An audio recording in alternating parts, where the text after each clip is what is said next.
I'd like to call the Senate to order. Mr. Clerk, please call the roll. Senator Barnett, Senator Barrett, Senator Berry, Senator Blackman, Senator Blackwell, Senator Blunt, Senator Boyd, Senator Brumfield, Senator Bryan, Senator Butler, Senator Carter, Senator Chazanall, Senator Chisholm, Senator DeVar, Senator Delano, Senator Dupree, Senator England, Senator Fillingane, Senator Frazier, Senator Gillespie Isom, Senator Harkins, Senator Harkness, Senator Hickman, Senator Hill, Senator Hobson, Senator Jackson, Senator Johnson, Senator Kirby, Senator Ladner,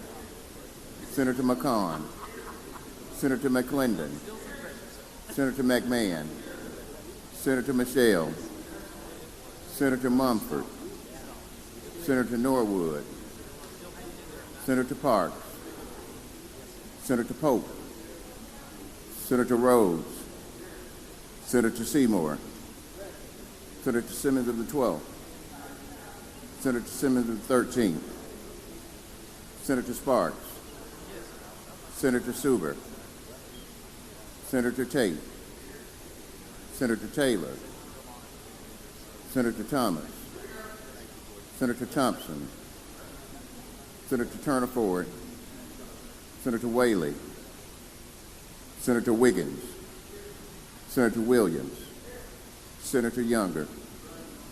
Mr. President, a quorum is present. Thank you, Mr. Clerk. Will senators and guests in the gallery please rise for the invocation to be given by Brian Cunningham, who is the senior minister at Meadowbrook Church of Christ in Flowood, Mississippi. The invocation will be followed by the Pledge of Allegiance by our own senior page, Caleb Bierman. Mr. Cunningham. All right, let us pray. Heavenly Father, we thank you so much for the opportunity to come and make our pleas to you this morning. And it's because of your Son, the Word made flesh, that we have this amazing opportunity to come before the King of Kings. We thank you for your Word that predicted the coming of your Son, his death, and his resurrection hundreds of years in advance. Therefore, if nothing else, by this prediction alone, we can trust what you say is always true. Father, we thank you for your word that tells us that either through your proactive will or your permissive will, that you establish leaders over their people. Your word also says that if we ask for wisdom, that it will be given to us. So on behalf of the Senate this morning, I ask that you would unleash an avalanche of wisdom upon the leaders of the great state of Mississippi, that they would always be guided by you and your will for what is best for the people. And like King Solomon, may people from all over marvel at the wisdom that you have graciously poured out and the positive results which will lead to greater prosperity for Mississippi more than ever before. And may your name get all the glory that you alone deserve. And it's in that name, the mighty, the marvelous, and the majestic name of Jesus that we pray. Amen. Amen. Please join me for the flag. I pledge allegiance to the flag of the United States of America and to the republic for which it stands, one nation, under God, indivisible, with liberty and justice for all. Yes, sir. Okay, great.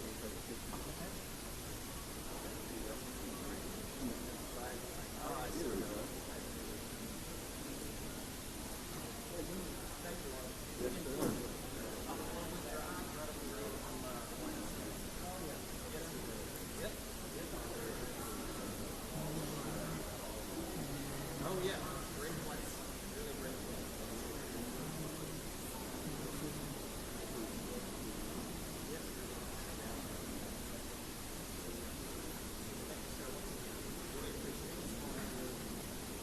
Thank you, Brian. Thank you, Caleb. Now the reading of the journal. Senator Blackwell, you're recognized. Thank you, Mr. President. I move we dispense with the reading of the journal. Senator moves dispense with the reading of the journal. All in favor signify by saying aye. Aye. Opposed, no. The ayes have it. Message and petitions, Mr. Clerk. There are none. Committee reports, Senator Blackwell, you recognize. Thank you, Mr. President. I move we dispense with the reading of the committee reports. Senator moves dispense with the reading of the committee reports. All in favor signify by saying aye. Aye. Opposed, no. The ayes have it. Next, the reading of the titles, bills, and resolutions. I recognize Senator Blackwell. Thank you, Mr. President. I move we dispense with the reading of the titles of bills and resolutions. Senator moves dispense with the reading of the titles, bills, and resolutions. All in favor signify by saying aye. Aye. Opposed, no. The ayes have it. Thank you, Senator Blackwell. Introduction of guests. Senator Dupree. For what purpose? Introduction, Mr. Please President.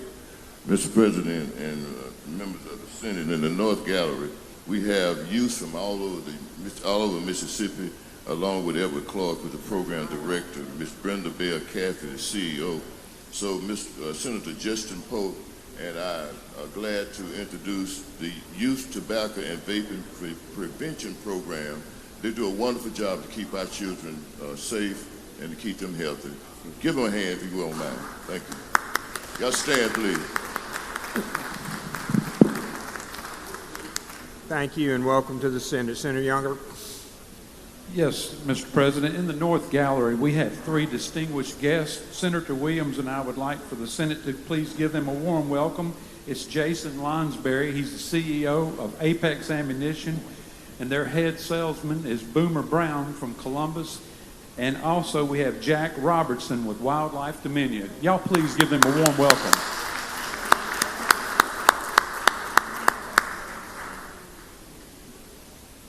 Bring shells. Okay. Anyone else will go immediately to the calendars.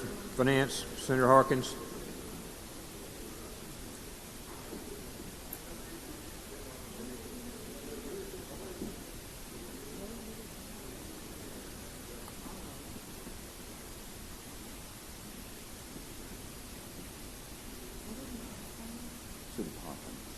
Senator Harkins, pass and retain. Rules. Local and private. Motions to reconsider. Motions to reconsider. Anyone?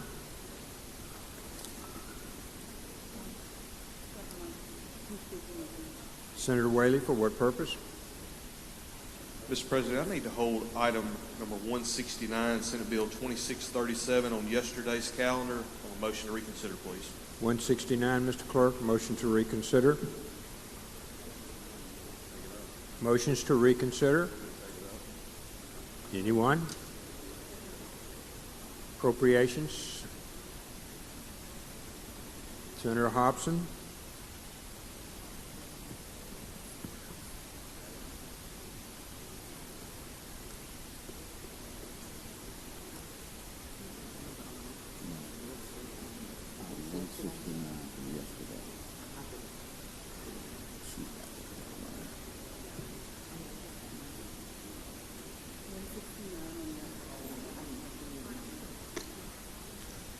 Mr. President, my motion is that we reconsider the vote by which item 51 on yesterday's calendar, Senate Bill 3062, passed. My motion to suspend the rules. 51. Motion is to suspend the rules. All in favor signify by saying aye. Aye. Opposed, no. The ayes have it. 1 second, sir. We're going to have to get that on the screen. One moment.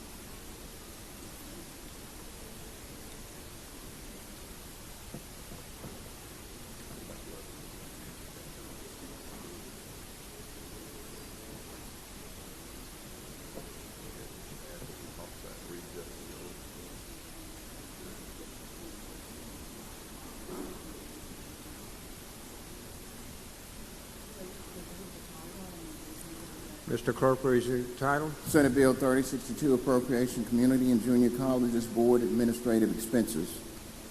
Senator. I think now I'd like to reconsider the vote by which Senate Bill 3062, item 51 on yesterday's calendar passed. All in favor signify by saying aye. Aye. Opposed, no. The ayes have it, Senator. Now a motion is we recommit for further conference. All in favor signify by saying aye. Aye. Opposed, no. The ayes have it, recommitted, Senator. One moment, please.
Okay, Senator Whaley. Thank you, Mr. President. Need to suspend the rules and go back to the motion to reconsider calendar and call up item 169, 2637, and reconsider the vote by which it passed. First motion is to reconsider, suspend the rules. All in favor signify by saying aye. Aye. Opposed, no. The ayes have it. Now we're back. Mr. Clerk, would you please read the title? And we're Senate Bill 2637, Northeast District, to allow greater flexibility regarding where the livestock show may be held. okay. Motion is that we reconsider the vote by which it passed. All in favor signify by saying aye. Aye. Opposed, no. The ayes have it. Motion would be to recommit. Motion is to recommit. All in favor signify by saying aye. Opposed, no. The ayes have it. Thank you, Senator Whaley. It's much needed in North Mississippi for livestock shows. We need the bill. All right. Back to Senator Hobson.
Okay, pass and retain on Senator Hobson, and we'll go to Finance. Senator Harkins.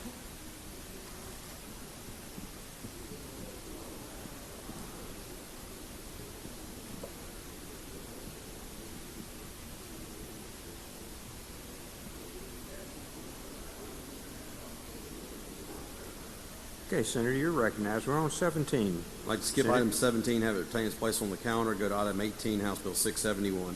Mr. Clerk, please read the title. House Bill 671, Alcoholic Beverages, Revised Policy of State regarding prohibition of, revised certain provisions regarding delivery service permits.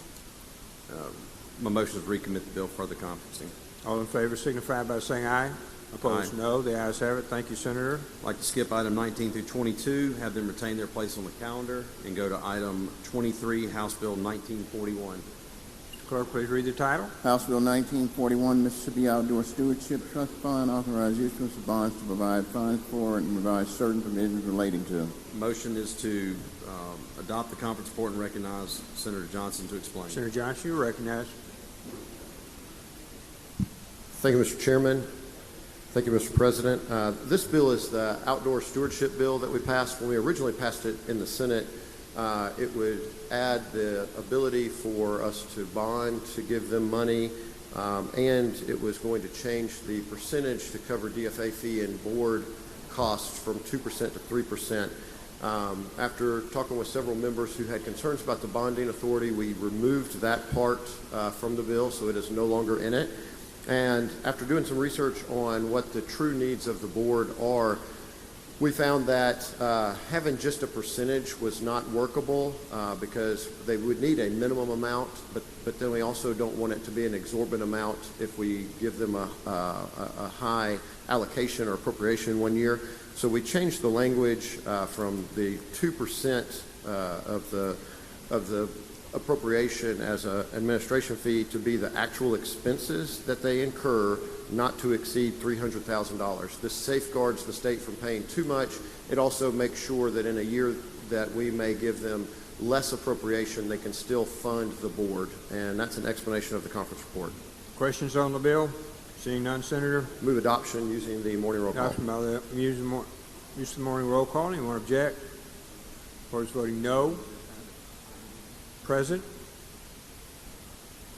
Bill passes by use of the morning roll call. Senator Harkins. Thank you, Mr. President. I'd like to go to item 24 on today's calendar, Senate Bill 2825, and have the title read. Mr. Clerk, please read the title. Senate Bill 2825, Mississippi Healthcare Industry Zone Act, revised certification requirements and extend repeal on act and related incentives. Motion is to adopt the conference report and recognize Senator Johnson to explain. Senator Johnson, you're recognized. Thank you, Mr. Chairman. Thank you, Mr. President. This bill extends the repeal dates on the Mississippi Healthcare Industry Zone Act. It also adds that a hospital must have 25 acute care beds, and that is an explanation of the conference report. Questions on the bill? Seeing none, Senator. Move adoption using the morning roll call. Use of the morning roll call has been requested. Anyone object? Opposed, voting no. No. Blunt. Present. Brumfield. Anyone else? Seeing none, the bill passes. No. Noted. Present. Noted. Senator Harkins. Thank you, Mr. President. I'd like to skip item 25 through 28 and retain their place on the calendar. Go to item 29, Senate Bill 3110, have the title read. Mr. Clerk, please read the title. Senate Bill 3110, tax credit provide against income or ad valorem taxes for voluntary cash contributions to rural hospitals. Motion is to adopt the conference report and recognize Senator Taylor to explain. Senator Taylor, you recognize. The report. Thank you, Mr. President. Members of the Senate, this is a bill that we have voted on, both our version and the House version, and it passed out of both chambers. After talking with many of you and discussing with the chairman and Senator Johnson, we've added some language and cleaned up some language in here that will better serve the purpose of this bill. A lot of concerns that we've addressed. This does still pertain to the rural hospitals that it was originally focused on, The ad valorem tax is still in here, but we are sure and made sure that they will be reimbursed by the county. This seems to be the best practice that has been used over the last several years. We do have a 4-year repealer in this, so if there is anything that we need to work on, we will have time to see how it works and then adjust as needed. But be happy to answer any questions. Questions on the bill? Senator Turner Ford, for what purpose, ma'am? Question. You for a question, Senator? I do, yes. Senator Turner Ford is recognized. Thank you, Mr. President. Thank you, Senator. Are there any limitations to the amount that could be reimbursed to the contributor for the ad valorem taxes? Yes. We have a $100,000 cap per hospital and a $1 million cap per the state.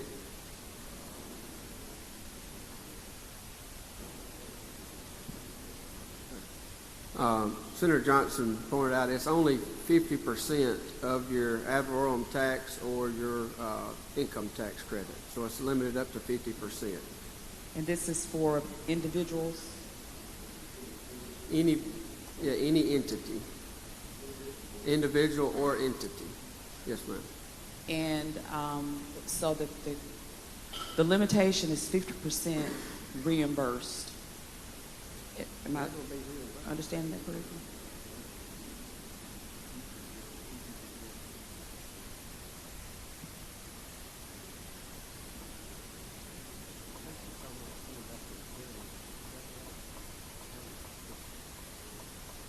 So, Senator, you're asking about coming back to the counties. Is that correct? Well, or is this going for the contribution as well as what we return. And I can tell you why I'm asking. And it really is for providing the counties some sort of framework for their budgeting cycle. Are there any type of limitations? The counties will be made whole. Okay, so the counties will not suffer based on any amount that has been expended by a taxpayer. No, ma'am. They will be made whole. Thank you. That was my primary concern. Sorry it took me so long to get that answer out. Any other questions? Seeing none. Mr. President, I move that we pass by use of the morning roll call. Use of morning roll call has been requested. Anyone object? Of course, voting no. Turner Ford, no. Anyone else? Present? Seeing none, the bill passes by use of the morning roll call. Turner Ford, no. Senator Harkins? Thank you, Mr. President. I'd like to go to item 30, Senate Bill 3124, and have the Clerk, title please read. read the title. To Bill 3124, Pregnancy Resource Act, revise certain provisions. The motion is to adopt the conference report and be recognized to explain. You're recognized, Senator. Ladies and gentlemen, this is the version of the Senate version of the bill that came out with a few changes. There was some question. One of the sections in here had a section that said to utilize trained and licensed medical professionals to perform any available medical procedure, and apparently administering a pregnancy test is a medical procedure, so we removed that. We didn't feel like it was kind of cumbersome for people to have to hire a nurse to be on staff in order to administer pregnancy tests to individuals, to ladies that would come in, and so we felt like it was probably better to remove that section. And then there's another area that was struck that it just says, prior version says in the prior fiscal year did not receive more than 50% of its total annual revenue, and the agreement just does not receive more than 50% of its total annual revenue. And remove the prior fiscal year look back, and then also in the next section it says serves, and it strikes out in the prior fiscal year 70% of the contribution received under this section to serve clients who are full-time or part-time residents of the state. It just says serves clients who are full-time or part-time residents of the state. Sometimes it's hard to know whether or not, especially in some towns, whether people are there at school. They could be from out of state, and so it's just a difficult task to figure that out, so they're removing that. That's the explanation of the conference report. Be happy to yield for any questions. Seeing none. The motion is to adopt on final passage on the morning roll call. Use of the morning roll call has been requested. Anyone object? Voting no. Norwood, no. Blunt, no. Mumford, no. Frazier, no. Gillespie Isom, no. Blackman, no. Turner Ford, no. Brumfield, no.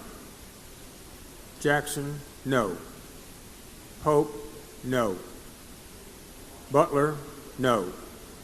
Simmons, no. Thomas, no. Derek Simmons, no. Dupree, no. Anyone else?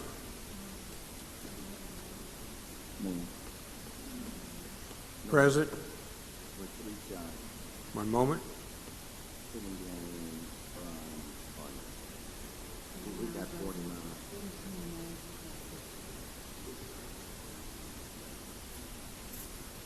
$15 noes. Bill passes. Senator Harkins, you good? Okay. In conference appropriation general bills. Senator Hobson.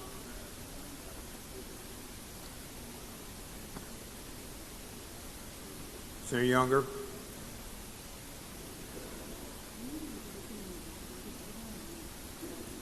Senator Fillingane.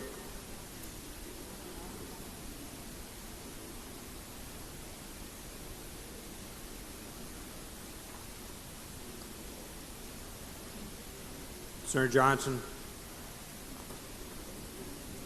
Senator Bryan. Senator Carter. Senator Sparks.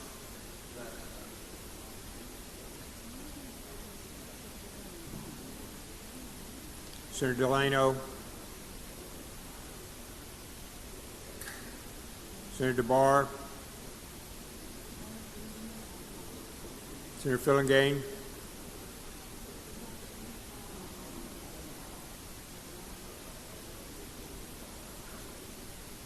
Senator Younger. Senator Fillingane.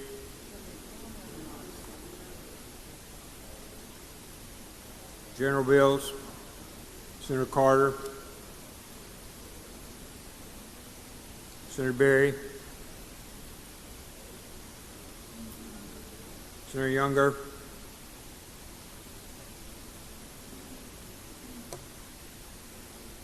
Senator Bryan.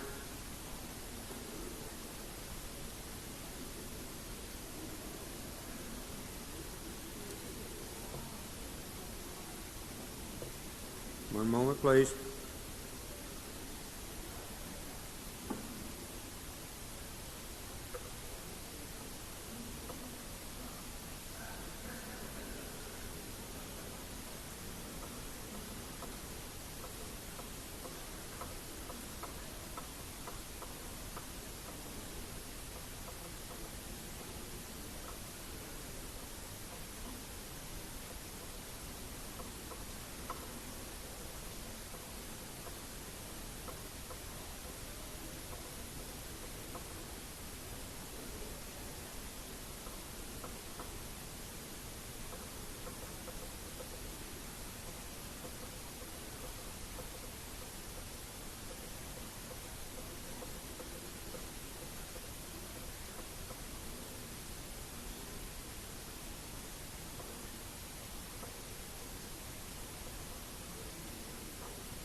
I know many of you are not taking up your bills.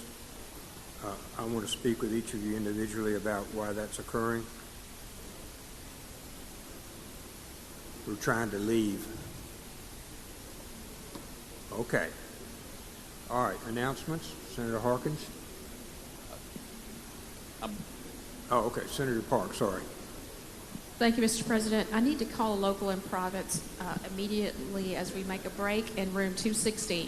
216, local and private. Mr. Clerk, Senator Boyd. Senator Boyd's good. Senator Tate, Announcement. please proceed. There was a miscommunication. There will be no Veteran Military Affairs Committee meeting today. No veterans today. Senator Suber, Thank you, Mr. President. Adjourn in memory. please proceed. When the Senate adjourns today, I would ask them to do so in remembrance of Joanne Denley, her and her husband, Gail Denley, own the local newspaper. Thank you. Very sorry to hear that. Senator Harkins? Thank you, Mr. President. Finance will meet 5 minutes, or actually right upon recess of local and private in room 216. 216, Finance. Okay. Listen up, please. Senator Blackwell. Thank you, Mr. President. I move the Senate stand in recess till 11:30. 11:30. All in favor? I'm sorry, Senator Kirby, did you have one? I'm sorry. Thank you, Mr. President. I would like to call a Rules Committee meeting 5 minutes after recess in the Pro Tem's office. 5 minutes after recess, Pro Tem. Anyone else on announcements before we finish? Stand in recess, and all in favor? Aye. Aye. Opposed, no. Stand in recess till 11:30.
I'd like to call Senate to order.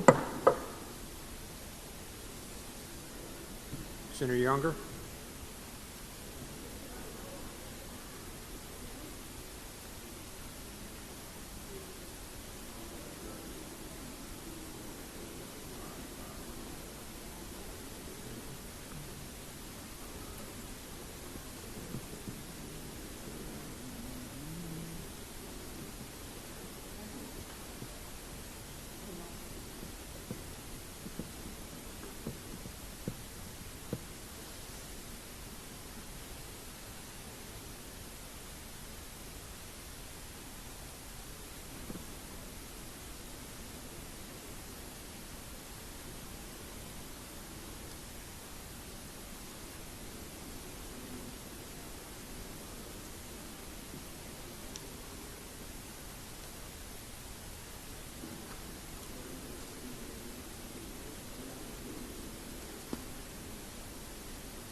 Senator Carter.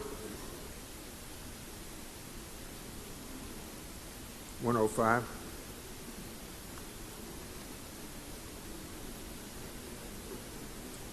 Senator Berry.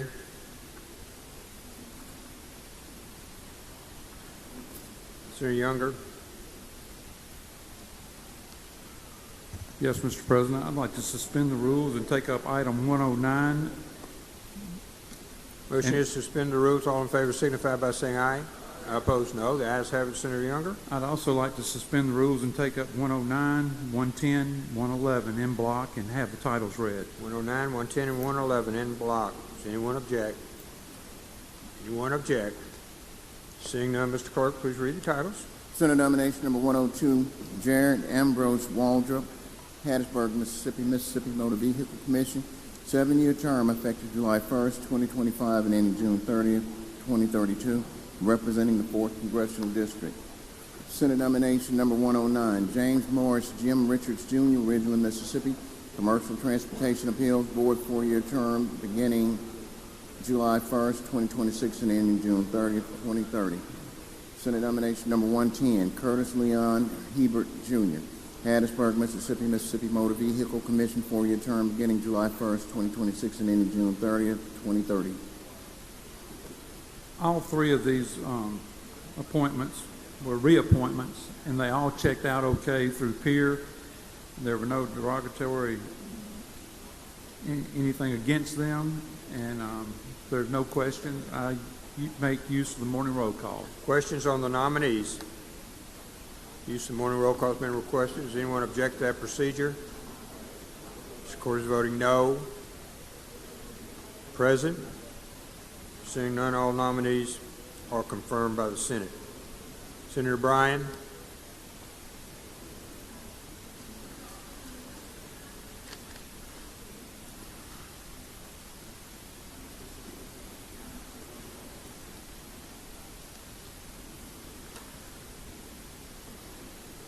Back on the calendar. Anyone want to bring up anything on the calendar? One moment. Senator Boyd.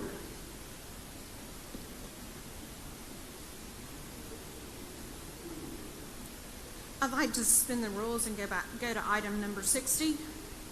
Motion is to suspend the rules to go to item number 60. All in favor signify by saying aye. Aye. Opposed, no. The ayes have it. Please proceed, Senator Boyd. I would ask that the title be read. Mr. Clerk, please read the title.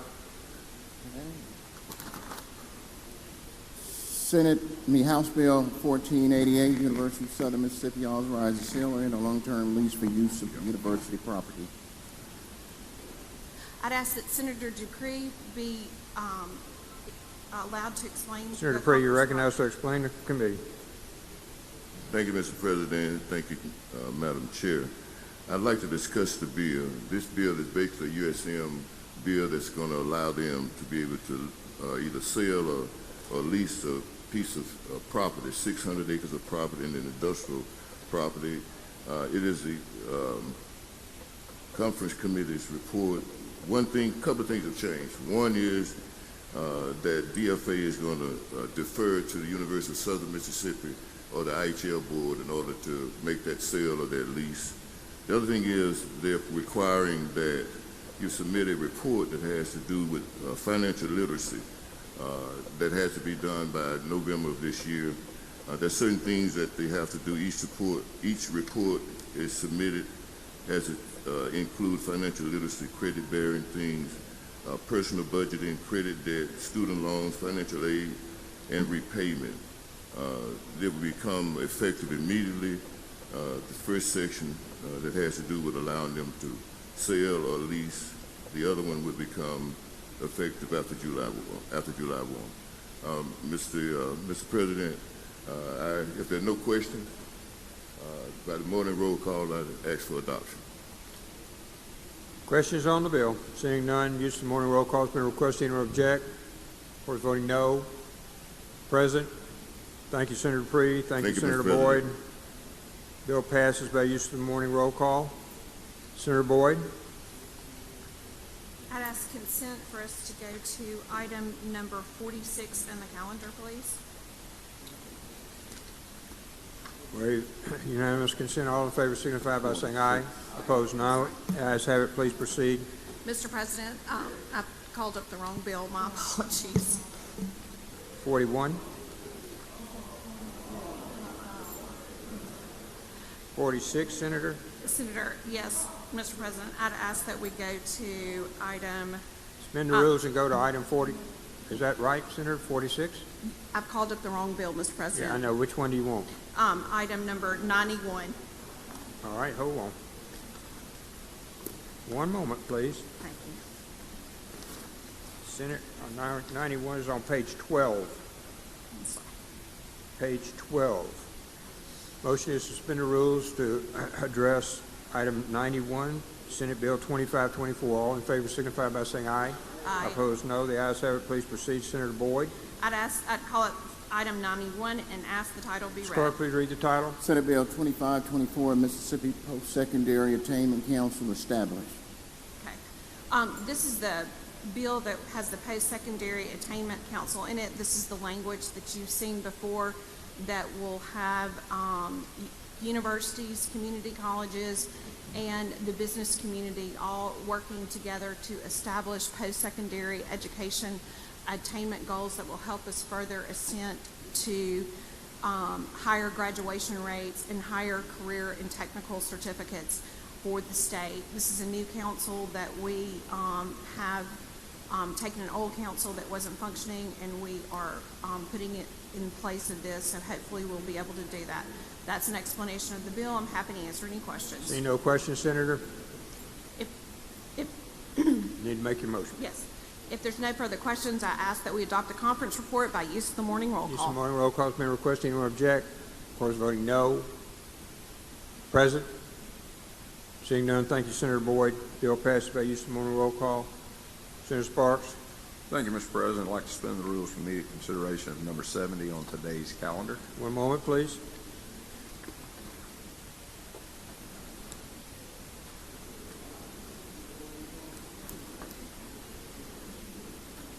Senate, we're on page 9. Page 9. Motion is to suspend the rules for House Bill 1696. All in favor signify by saying aye. Aye. Opposed, no. The ayes have it. Thank you. Mr. President, I ask the title be read. Mr. Clerk, please read the title. House Bill 1696, Mississippi Office of Apprenticeship created under Department of Employment Security. Mr. President, I'd like to be recognized to explain the conference report. This report addresses the establishment of a Mississippi Office of Apprenticeship. This is a bill that we've passed prior. This is so that we can draw down potential federal funds and grants as it relates to apprenticeship. The federal administration, the Department of Labor, has shown an interest in broadening apprenticeships, but they have required that we set up an Office of Apprenticeship. So that is in fact what we've done. We have followed to the best of our ability the guidance from the Department of Labor, which gives the definitions and what different things that we would do. This would be housed at the SWIB Board, the State Workforce Investment Board. They would select a director of this advisory council, very similar to how the Accelerate Mississippi director is selected. There is funding from a state standpoint that we are utilizing because we don't believe, put federal money to run the office of what would be a federal program, so that has been taken care of during the appropriations process. And the main thing about this advisory council is, number one, they're required by DOL, but the composition of said council is on line 305, section 6, which is an advisory body that would include the executive director of the Mississippi Office of Workforce Development or their designee, the chairman of the State Workforce Investment Board, and the chairman of Mississippi Business Alliance. And then again, the composition of this board is governed by the Department of Labor Standards. We have one individual representing an employer organization appointed by the governor, one representing an employee organization appointed by the governor, then the same folks again appointed by the lieutenant governor, and the same folks again appointed by the speaker. So you'll also see that there's a requirement that the council must include an equal number of representatives of employer and employee organizations, and the public members may not exceed the number of the employer-employee organization. So we have a 9-person advisory council, and I think Senator Dupree had asked some questions in relation to this, that the apprenticeships would be folks that are actually running apprenticeships. So that would be people primarily that have been in the union world. There would be appointments from that organized labor side. There would be appointments from the employer side, and then we have the 3 state-related appointments. And that is an explanation of the conference report. I'd be glad to yield to any questions, Mr. President.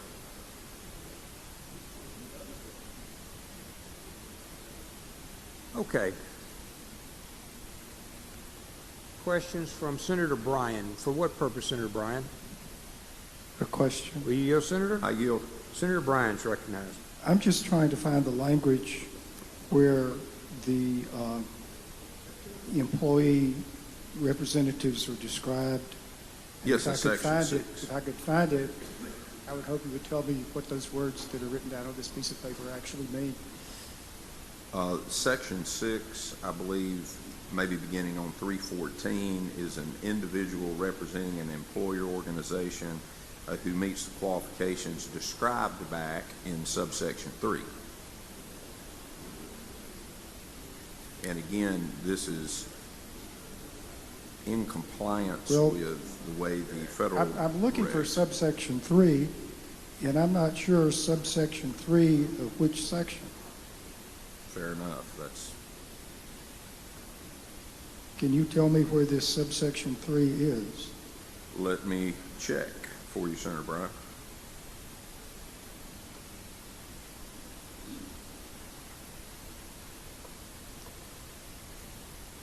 I think there may be some opportunity to clarify, but they may be referring, and I'll get you a better answer, is a subsection that again meets the qualifications that's based on the Department of Labor's guidance, but I would agree with you that may lead to a place of which I can't point you right now.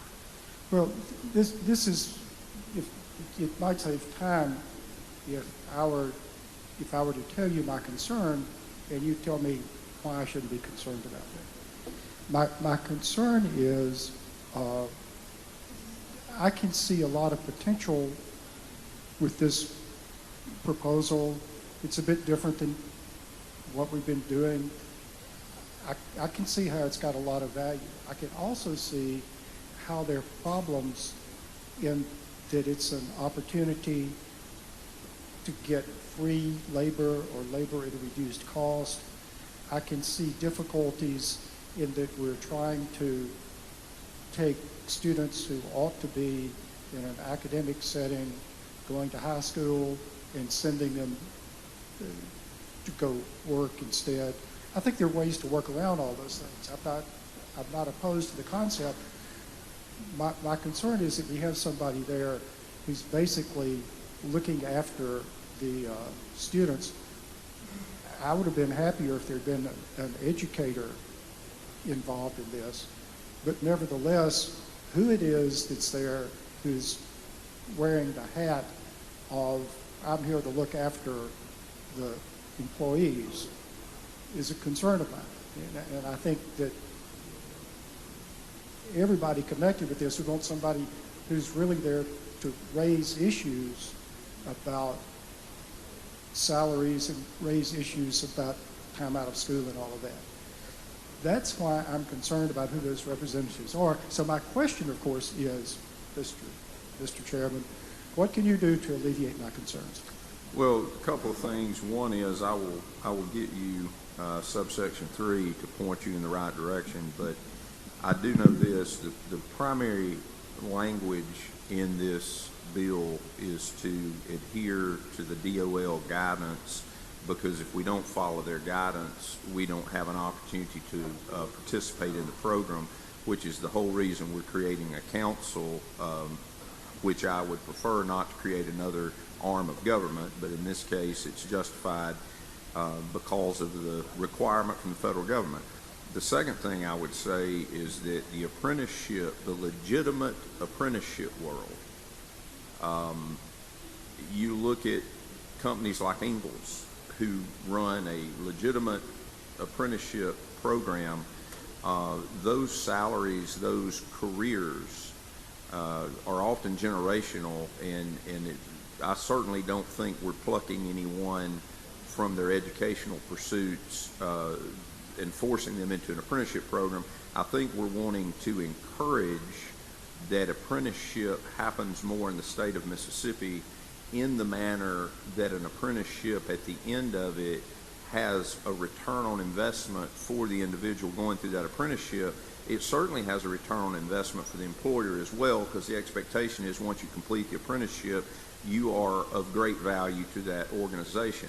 So I would hold the position that having a good apprenticeship, completing a good apprenticeship, and I can assure you the people that are on this advisory council that are public members, which currently would be, the head of Accelerate Mississippi and the Business Alliance and the SWIB board, they have been very focused on high wage, high demand jobs, and I certainly don't think anyone's going to get flippant with the apprenticeship program. And I think having employee and employer representatives will certainly get you there. But I don't have the data, because the IHL is never going to give me the data that shows outcomes for students and their degrees. But I'll bet you $1 to a donut I could get the data from apprenticeship programs that would show tremendous wages above the median income in the state of Mississippi. But I will definitely try to get you the answer on the subsection direction.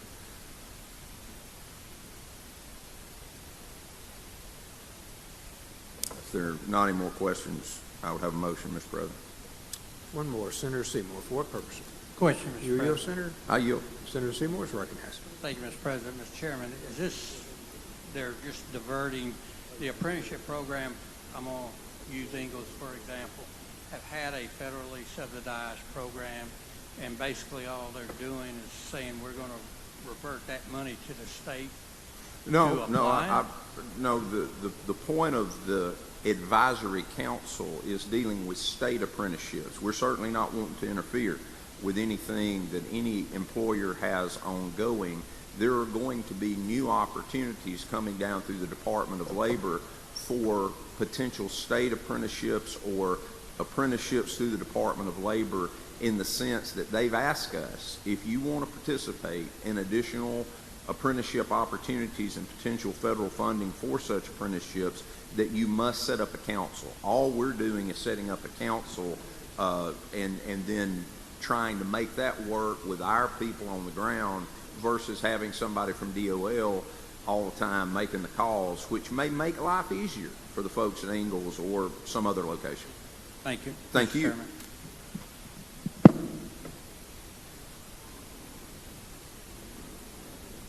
All right. Thank you, Senator Seymour. Ready on your motion, sir. Move for adoption of the conference report on the morning roll call. Use of morning roll call has been requested. Anyone object? Court is voting no. Present. Seeing none, it passes by use of morning roll call. Senator Thompson, I believe you had one. Senator Delano, for what purpose? An introduction. Please proceed. Ladies and gentlemen of the Senate, in the North Gallery, the Gammon family from Gulfport is here today. Kimberly is here with her two kids, Ben and Georgia. They're being homeschooled today, learning about their Mississippi legislature and Mississippi government. So please make them feel welcome. Thank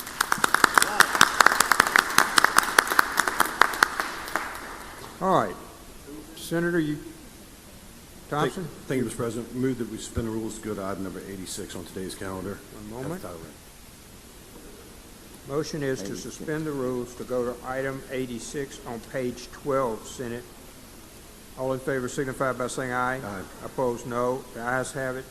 Mr. Clerk, please read the title. Senate Bill 2378, Court Reporters, increased fee authorized for preparing transcripts and other papers. Ask to be recognized to explain the conference. You're recognized to explain, sir. Thank you. This, ladies and gentlemen, is our court reporter bill. We increased the fee that court reporters could charge from $2.40 that was set in 2004 to $4. The House added a reverse repealer. The conference report removes the reverse repealer. It's a brief explanation of the bill. Happy to answer any questions. If none, move for adoption of the conference report on the morning roll call. Seeing none questions, use of morning roll call has been requested. Anyone object to procedure? Voting no. Harkness, no. Chisholm, no. Hill, no. Anyone else? Anyone else? Present? Seeing none, bill passes. 3 noes noted. Thank you, Senator. Thank you, Mr. President. As we suspend the rules, go to item number 87, call it up and have it fell read. 87 on page 12. All in favor signify by saying aye. Aye. Opposed, no. The ayes have it. Mr. Clerk, please read the title. Senate Bill 2401, Workforce Development, extend certain dates of repeal and make technical amendments. I ask that Senator Sparks be recognized to Senator explain Sparks, the you're recognized. Thank you, Mr. President. Thank you, Mr. Chairman. Senate Bill 2401 extends the repealers for Accelerate Mississippi, which is the Office of Workforce Development. Obviously, this is something that was set up just a few years ago. It's been very successful in overseeing our workforce. It extends the repealer to 2029. It also clarifies their ability in the pursuit of speed to market that they are able to lease real property or have agreements for equipment, training, recruitment, construction, or renovation for the purpose of conducting agency business. This is certainly when they set up a new project somewhere and they are responsible for training at a new economic development, that they would have that flexibility, which they have had, and there's clarification language to make sure that they keep that with the extension of their repealer. That is an explanation of the bill. I would yield to any questions, Mr. President.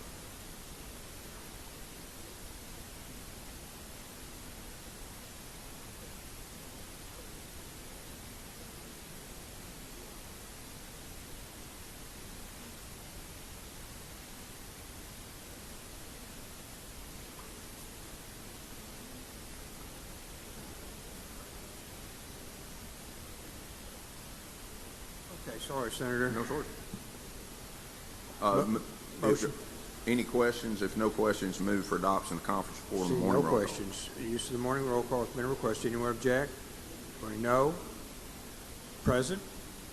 Seeing none, the bill passes by use of the morning roll call. Thank you, Senator Thompson. Thank you, Senator Sparks. Senator Barrett. Thank you, Mr. President. I'd like to suspend the rules for immediate consideration of item 93 on today's calendar. Item 93, Senate, if you will look at page 12, 93. Motion is to suspend the rules to consider item 93, Senate Bill 2599. All in favor signify by saying aye. Aye. Opposed, no. The ayes have it, Senator. Mr. Clerk, please read the title. Senate Bill 2599, DPS property in Lauderdale County, Mississippi, authorized DFA to sell and convey. Thank you, Mr. President. I'd like to be recognized to explain the You're recognized conference to report. explain the conference report. Thank you, Mr. President.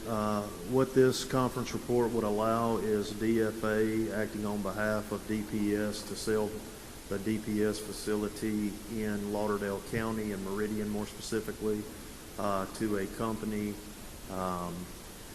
pursuant to what we have always done. To my knowledge is this would be after 2 appraisals by qualified appraisers and it would have to be done at fair market value or over fair market value.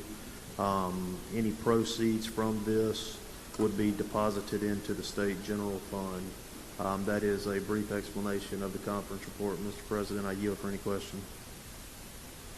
Seeing none, use of the morning roll call. Yes, Mr. President. Use of the morning roll call has been requested. Anyone object to that procedure? Or is voting no? Present?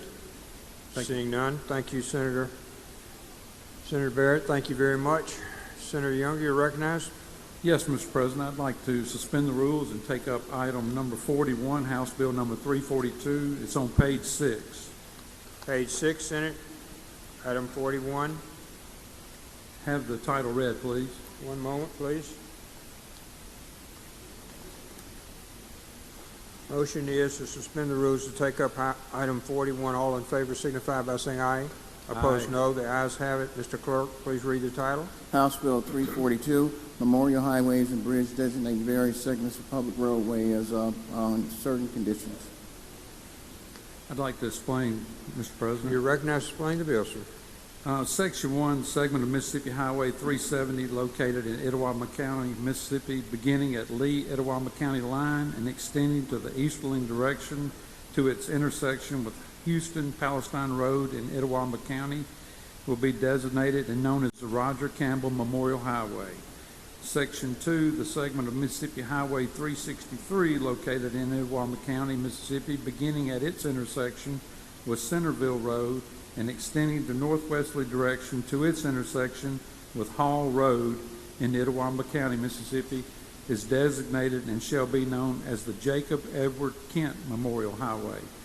Section 3, the segment of Highway 45 located in Baldwin, Prentiss County, Mississippi, beginning 1/2 mile south of its intersection with Mississippi Highway 30 and terminating at a location 1/2 mile to the north of its intersection with Highway 30 in Baldwin, Prentiss County, Mississippi, is designated and shall be known as the Chief Warrant Officer for Brian Andrew Zimick and Chief Warrant Officer for Derek Joshua Abbott Memorial Highway. Section 4, a segment of Mississippi Highway 7 located in Greene County, Mississippi, extended for a distance of approximately 1 mile, is designated and shall be known as the Robert Noah Memorial Highway. And that is it, Mr. President. If there's no questions, I would like to ask for adoption of the morning roll call. Seeing no question, use of the morning roll call has been requested. Anyone object to that procedure? Court is voting no. Present? Seeing none, thank you, Senator Younger. Mr. President, I would also like to suspend the rules and call up item number 96 on page 13. Senate Bill 2643. 96 on page 13, Senate Bills 2643. All in favor signify by saying aye. Aye. Opposed, no. The ayes have it. Mr. Clerk, please read the title. Senate Bill 2643, Memorial Highways designated segment of Mississippi Highway 550 in Lincoln County as Lamar Smith Memorial Highway. I'd like to explain the bill, Mr. President. Recognized. Section 1, segment of Mississippi Highway 550 located in Lincoln County, Mississippi, commencing at its intersection with Caseyville Road and extending west for the distance of approximately 1 mile, is designated and shall be known as the Lamar Smith Memorial Highway.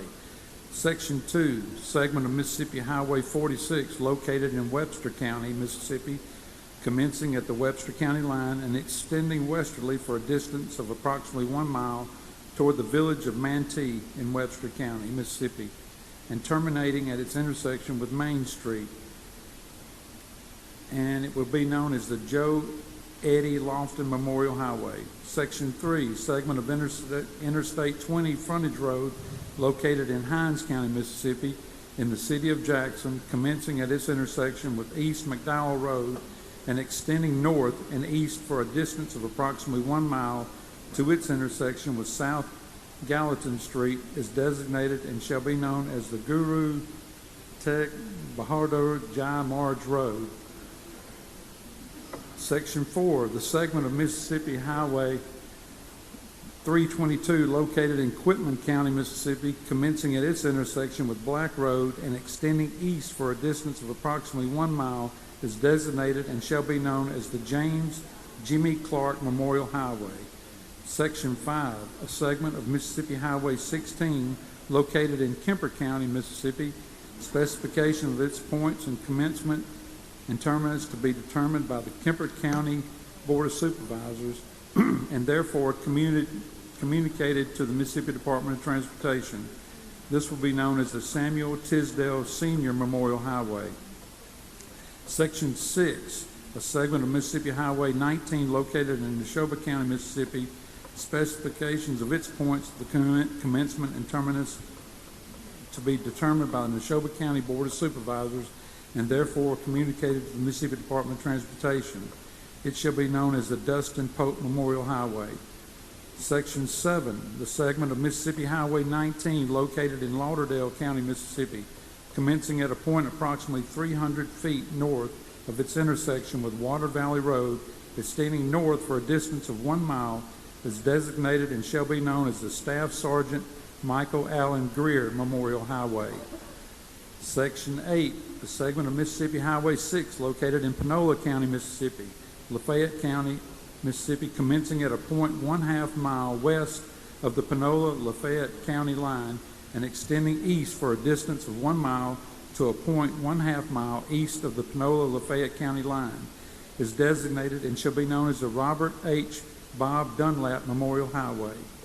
Section 9, the segment of Mississippi Highway 336, located in Pontotoc, Mississippi, in the town of Thaxton, commencing at its intersection with Hunter Road and extending east for a distance of 1 mile, is designated and shall be known as the O'Neill Warren Memorial Highway. Section 10, the segment of Mississippi Highway 490 located in Winston County, Mississippi, commencing at its intersection with the Mississippi Highway 397 and extending east for a distance of 1 mile, is designated and shall be known as the Robert Moody Jr. Memorial Highway. The bridge on Section 11, the bridge on U.S. Highway 61 that spans Liberty Road in Natchez, Adams County, Mississippi, will be designated and shall be known as the Larry L. Butch Brown Sr. Memorial Bridge. Section 12, the segment of Mississippi Highway 19 located in Lauderdale County, Mississippi, in the city of Meridian, commencing at its intersection with U.S. Highway 11 Frontage Road and extending north for a distance of approximately 1 mile to its intersection with H Street, is designated and shall be known as the Miss Polly Glover Heidelberg Boulevard. I think that is it. If there's no questions, Mr. President, I would like to ask passage of the morning roll call. Questions on the bill? Senator Blackwell, for what purpose, sir? Question. You for a question, Senator? Yes, sir. Senator Blackwell is recognized. Thank you, Mr. Chairman. Could you read that name again in Section 3? Senator Blackwell, I did the best I could. But I'd like to hear it one more time. Let's do it another day. Senator Taylor? Briefly speak on the bill. You recognize to speak on the bill, Senator? Yes, sir. Time limitation, in fact. Senator Taylor is recognized to speak on the bill. Mr. President, ladies and gentlemen of the Senate, I'm here to speak on Section 6 of Senate Bill 2643, which will designate a portion of Highway 19 North in Philadelphia, Neshoba County, as the Dustin Pope Memorial Highway. Dustin was more than just a name in our community. He was a good friend, a devoted husband, a proud father, and a man who truly lived a life of service. Dustin served as a flight medic with UMMC, where he went to work every single day with one purpose. That was to help others in their most critical moments. When people were having their worst days, Dustin was often part of the team bringing hope and care. Tragically, Dustin lost his life in a helicopter accident while serving in that role. He died doing what he was called to do, and that was serving others. He leaves behind a wife, 3 beautiful children, his mother and father, his brothers, and a host of family and friends who loved him dearly. His loss was felt not only by his family, but across our whole community. Dustin Pope is a hero, and while no designation will ever replace his loss, it is important that we take the time to recognize men like him, men who give of themselves for the betterment of others. And long after today, when people travel the stretch of Highway 19, they may see a sign, but we will know the story of service, sacrifice, and a man who answered the call when they needed him the most. May that road stand as a long-time reminder of the life that he lived, the people that he loved, and the legacy that he leaves behind. And may we never forget the kind of man that Dustin Pope was. Thank you, Mr. President. Thank you.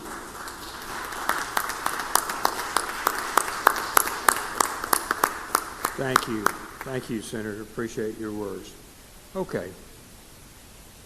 Passage of the morning roll call. Yes, the morning roll call has been requested. Anyone object? Mr. Carter's voting no. Present? Seeing none, passes. I'd like to thank the Highway Committee. Thank y'all. Senator Hill? Okay. Anyone else? Senator Fillingham, you have room for one. Then we need a break. Thank you, Mr. President. I'd like to move to suspend the rules for the immediate consideration of item number 47 on today's calendar, House Bill 611. 47 on today's calendar, Senate, number 611, and it is on page 6, I believe. Just one moment. 7, I believe. No, on 7. On page 7. Motion is all in favor. All in favor signify by saying aye. Aye. Opposed, no. The ayes have it. All right, we're on the bill. Mr. Clerk, please read the title. House Bill 611, hearings of Board on Law Enforcement Officer Standards and Training. Certain provide officers shall be entitled to discovery hearing. The motion is that we do adopt the conference report, and I'll be happy to explain.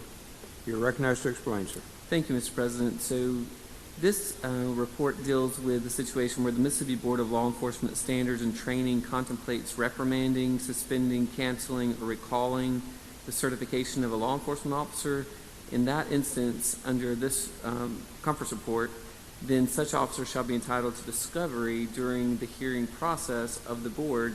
And specifically, if you're looking on the report, lines 127 through 141, this talks about the type of discovery that the officer who's having a hearing would be entitled to. So it would include any documentary evidence which could be introduced at the hearing to substantiate the reprimand, suspension, cancellation, or recalling certification of the officer in question, any exculpatory information in the possession, custody, or control of the Office of Standards and Training that's material to the issues to be determined at said hearing, and a list of witnesses expected to testify in support of the proposed reprimand, suspension, cancellation, or recall of certification, including the witnesses' names, addresses, and contact information, and any confidential information contained in the documentary evidence may be redacted by the Executive Director of the Office of Standards and Training to protect everyone involved.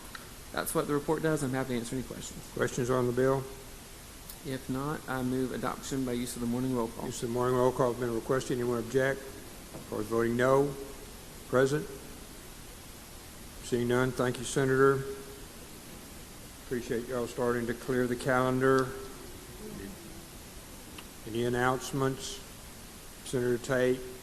Yes, sir. 2 items. Number 1, I ask for unanimous consent to be added as a co-author to item number 96, Senate Bill 2643. And then also, Veteran and Military Affairs will meet immediately after recess in room 210. We have 1 nomination to take up. Seeing no objection, granted. Immediate after recess, Veterans Affairs. Senator Barrett.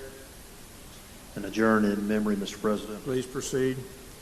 When the Senate adjourns today, Mr. President, I ask that we do so in honor of Miss Stephanie Rushing Reno.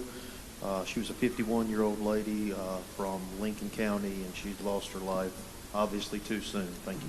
Thank you. Senator Blackwell.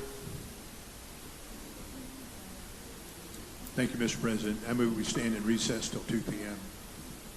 Stand in recess till 2 p.m. All in favor signify by saying aye. Aye. Opposed, no. The ayes have it. We stand in recess.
One moment.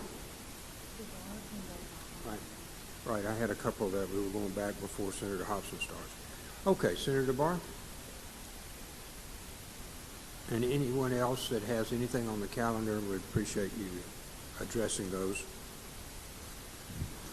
Thank you, Mr. President. My motion is to suspend the rules for the immediate consideration of item 82, Senate Bill 2288. One moment, please.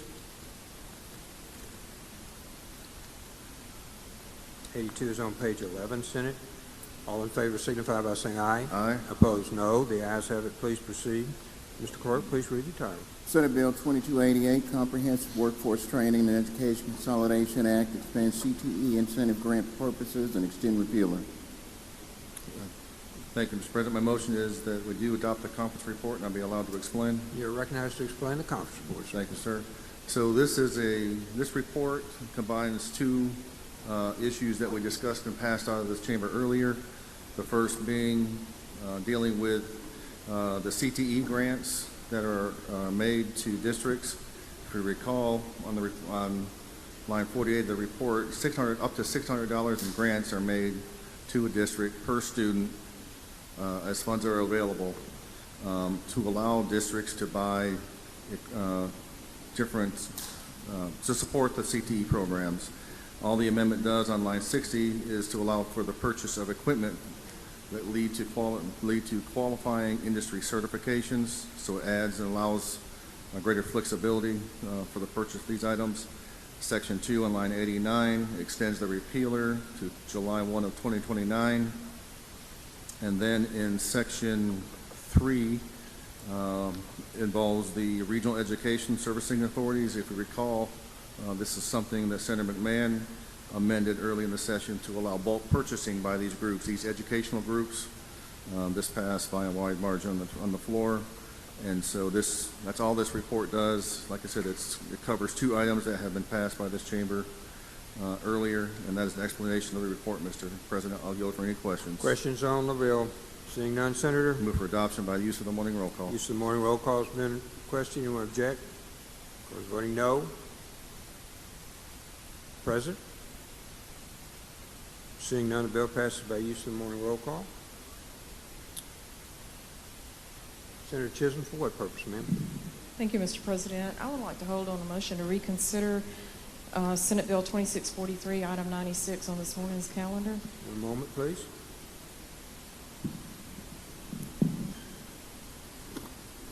To the chairman. Senate Bill 2643, is that correct? 96. Number 96, Senator Chisholm? Yes. 2643, item 96, Memorial Highways designate Mississippi. Senator Berry, you're recognized. Thank you, Mr. President. I'd like to suspend the rules and go back and take up item number 106. One moment, please. 106, Senate, is on page 14. All in favor signify by saying aye. Opposed, no. The ayes have it. Senator Berry, you're recognized. Thank you, Mr. President. I'd also like to suspend the rules and take up items 106, 107, and 108 in block. In block. All in favor signify by saying aye. Opposed, no. The ayes have it. The rules are suspended to take 106, 107, 108 in block. Mr. Clerk, please read the title. Senate nomination number 33, David Bradley Hall, Meridian, Mississippi State Board of Registration Forests to represent the South Central Forestry Commission District 5-year term, effective July 1st, 2025, and ending June 30th, 2030. Senate nomination number 84, Roland H. Michael, Port Gibson, Mississippi, Mississippi Forestry Commission as representative from the 2nd Congressional District, 6-year term, effective July 1st, 2025, and ending June 30th, 2031. Senate nomination number 100, Albert B. Al Hankins, Jr., Elliott, Mississippi, Mississippi Forestry Commission, 6-year term, effective July 1st, 2025, and ending June 30th, 2031, representing the state at large. Be asked to explain, Mr. President. You're recognized, Senator. All three of these gentlemen came to the Forestry Commission. We vetted them. One had an issue with the Statement of Economic Interest. He has since rectified that, and everything is up to date on all three of these individuals. If there's no questions, I will suggest you use the morning roll call for advise and consent. Questions on the bills? Seeing none. Motion is to do advise and consent. Advise and consent.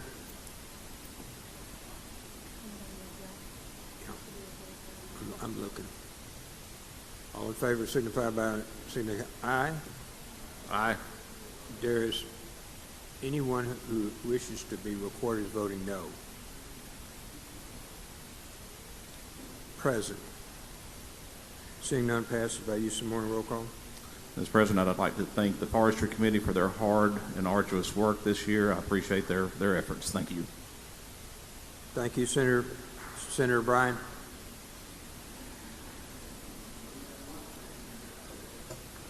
Back on the calendar, Senate.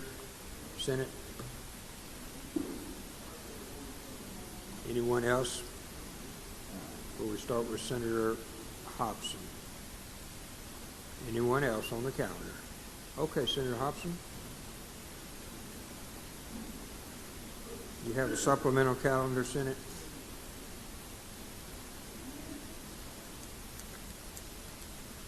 Thank you, Mr. President. I would like to pass on items 1 through 6 on the supplemental. No, I'm sorry, 1 through 5 on the supplemental calendar. Go to item 6 and have the title read. 1 through 5 retain their place on the calendar. Item 6, Mr. Clerk. Senate Bill 3072, Appropriation Mental Health Department. My motion is that we recommit for further conference. All in favor signify by saying aye. Aye. Opposed, no. The ayes have it. Thank you, Senator. Thank you. I ask to go to item 7 and have the title read. Mr. Clerk, please read the title. 389, Appropriation Emergency Management Agency. Our motion is that we adopt the conference report and ask to be recognized to explain. You're recognized to explain. Thank you. This is MEMA's budget that had been recommitted. Final action, $36,508,126. General fund portion, $5,809,955. This does include the $2,007,000 special fund authority for the Mississippi Emergency Communications Authority, and that's an explanation of the change over LDR. I'll yield for questions. Questions on the MEMA bill? Seeing none, Senator. My motion is adoption of the conference report by use of the morning roll call. Use of morning roll call has been requested. Anyone object? Court is voting no. Present. Seeing none, bill passes by use of the morning roll call. Senator Hobson.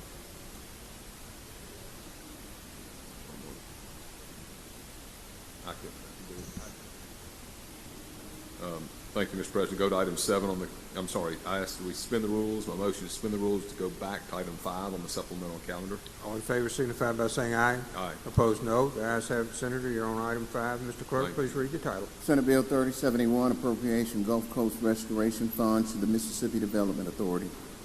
My motion is to adopt the conference report and ask to be recognized to explain. You're recognized, Senator. Thank you, Mr. President. This is the GCRF project for the Mississippi Development Authority. It's $41,092,000 of special funds, and I'll go through those projects. One is to assist the city of Moss Point and with Highway 63 Escatawpa natural gas pipeline installation, $2.8 million. To assist Pearl River County Board of Supervisors with the Pearl River County Industrial Park speculative building, $4 million. To assist the city of Diamond Head with Commercial District Transformation Phase 4, $2 million.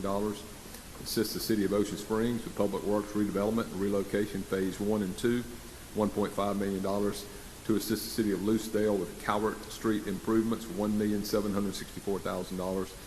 To assist the George County Board of Supervisors with the Industrial Park Water System Expansion Project, $1,029,000.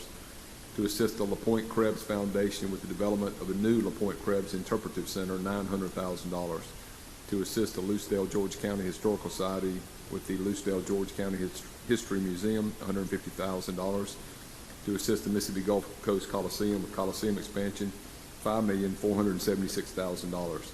To assist the Jackson County Economic Development Foundation for the bulkhead at the Bollinger Shipbuilding Rehabilitation Area, $5 million. To assist the Memorial Hospital Foundation with the Multi-Specialty Center Construction, $3 million. To assist the Stone County Board of Supervisors with the INDA Industrial Park Land Sewer Project, $2,548,000.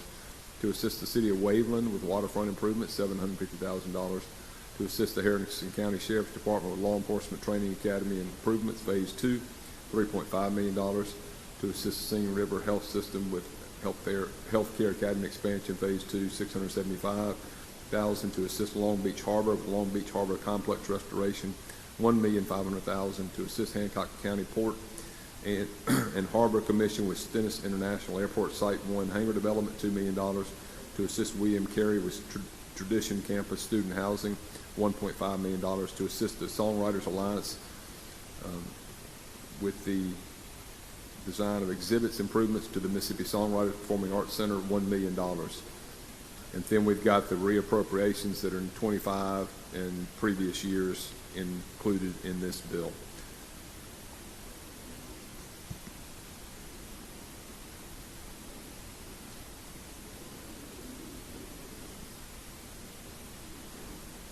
Okay, and then, of course, as it will be provided for in a separate bill through DFA, it's my understanding that there's a Gulf Coast Restoration Fund revolving loan program that will be set up where entities can apply for these revolving, for these funds through that fund, which will be administered, as I appreciate it, by the SMPDD, the South Mississippi Planning and Development District. I'll yield for questions. Questions on the bill?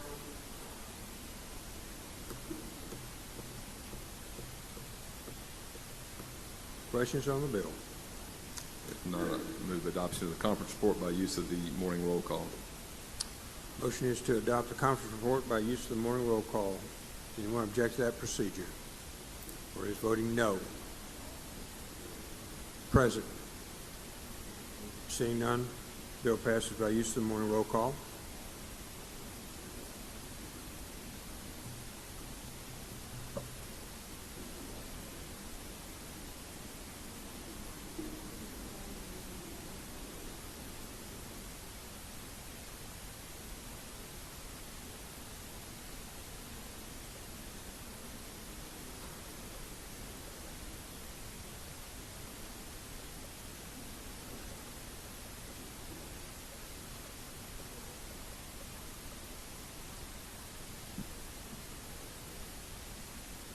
Done?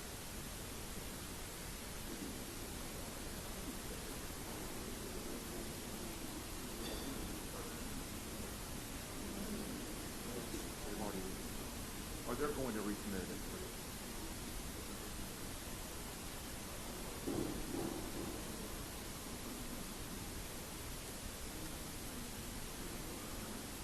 I move that we suspend the rules to return to item 1 on today's supplemental calendar. All in favor signify by saying aye. Opposed, no. You please proceed, Senator. Thank you. Ask the title be read. Mr. Clerk, please send the title. House Bill 1896, Appropriation Marine Resources Department. The motion is that we recommit for further conference.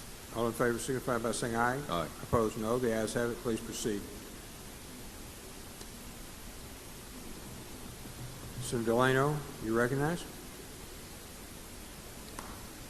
Mr. President, I'd like to be recognized to get our item number 58 on today's calendar, the conference report for House Bill 1466, and have the title read. Page 8, suspend the rules. All in favor signify by saying aye.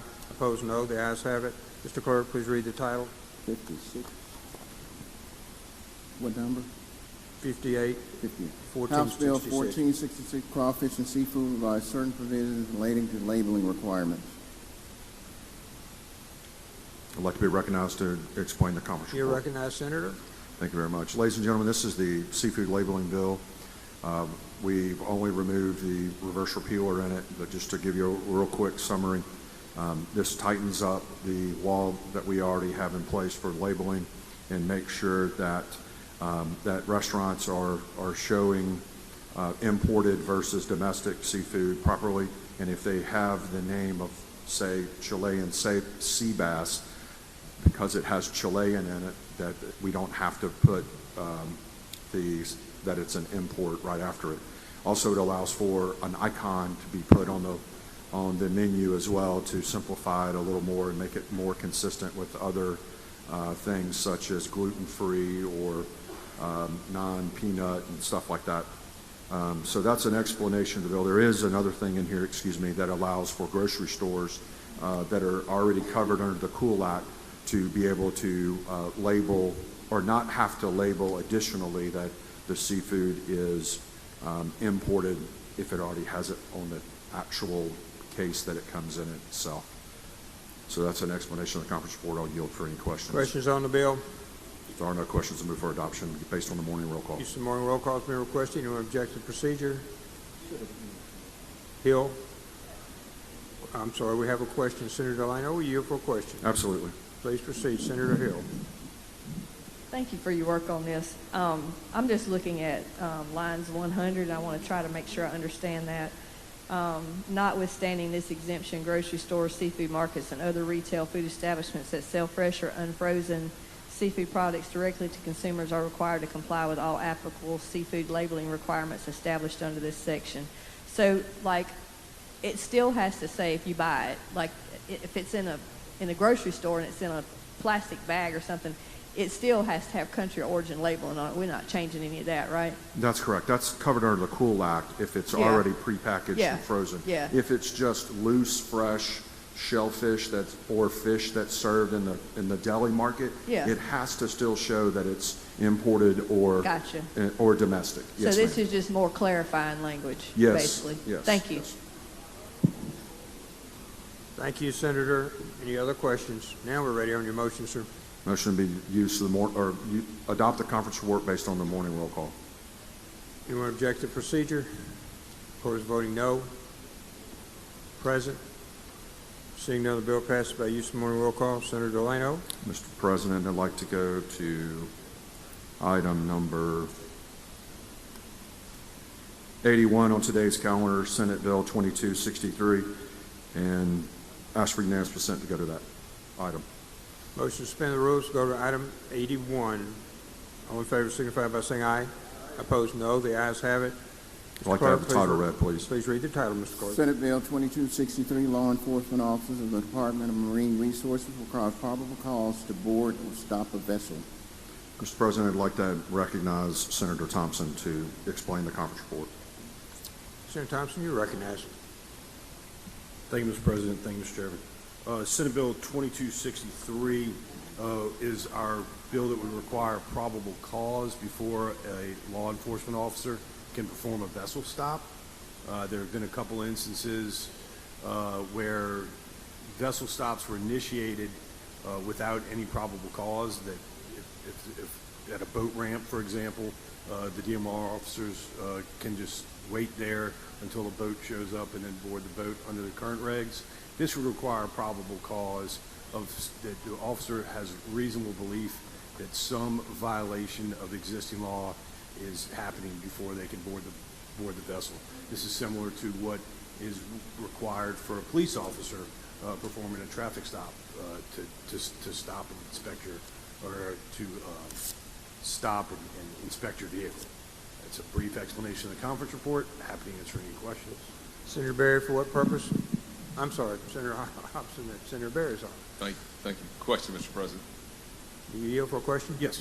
Please proceed, Senator Hobson. Thank you, Senator Thompson. Does this apply to lakes and rivers in the state, or is this only for the coastal waters?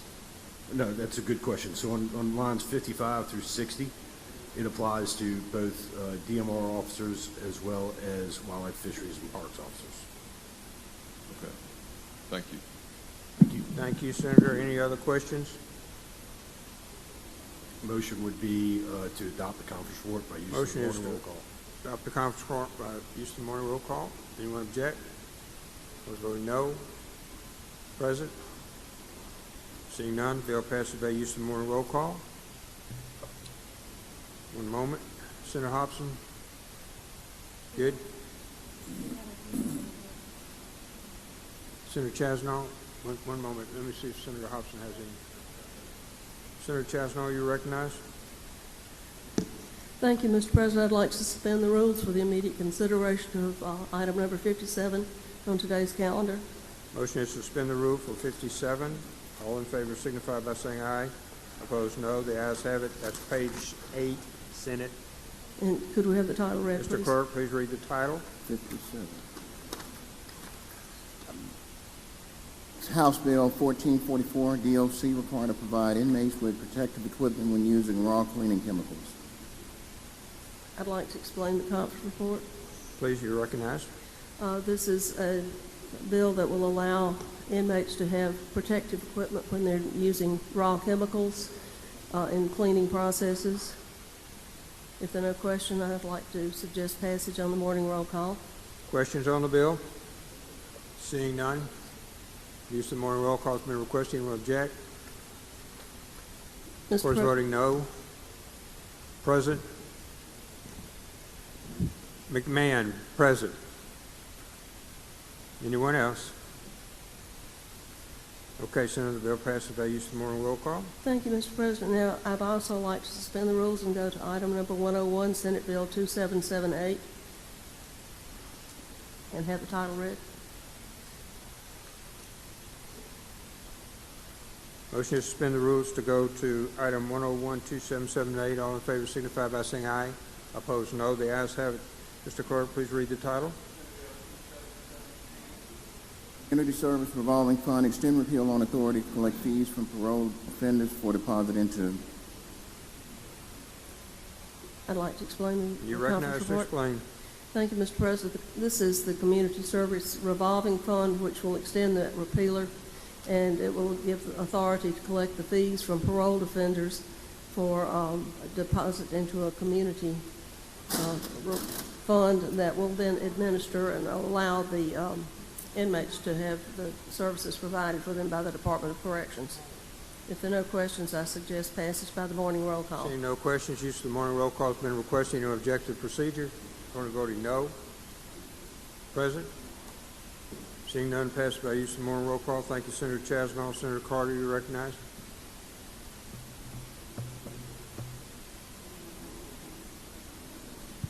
Thank you, Mr. President. I'd like to suspend the rules and go to item 69 on today's calendar. One moment.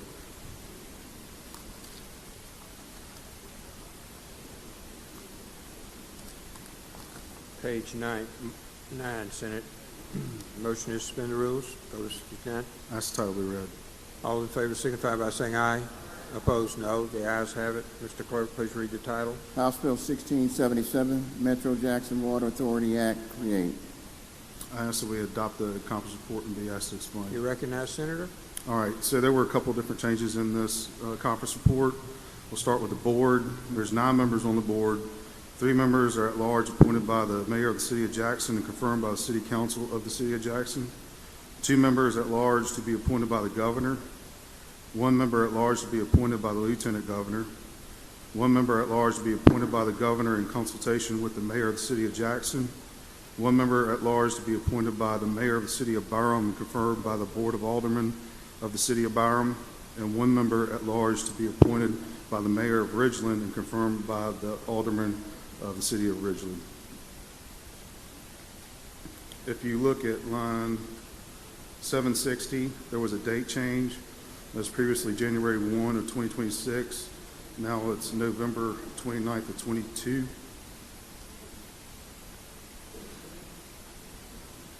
And then if you look at lines 805 through 813, it's added language. Authority shall conduct an independent rate study every 2 years and develop a report with its findings. If such a rate indicates that the rate increase is necessary in 2 consecutive reports, the authority shall adopt a rate increase if it has not increased the rate in the prior 2 years. And that the authority shall develop and implement a process for customers to be able to dispute water and wastewater utility bills. Those are the only changes to the original bill, and I'll be happy to entertain questions. Questions on the bill? Questions on the bill? Seeing none, Senator? If there are no questions, I move passage on the morning roll call. Use of the morning roll call has been requested. Anyone object?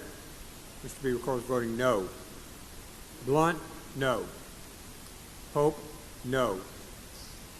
Jackson, no.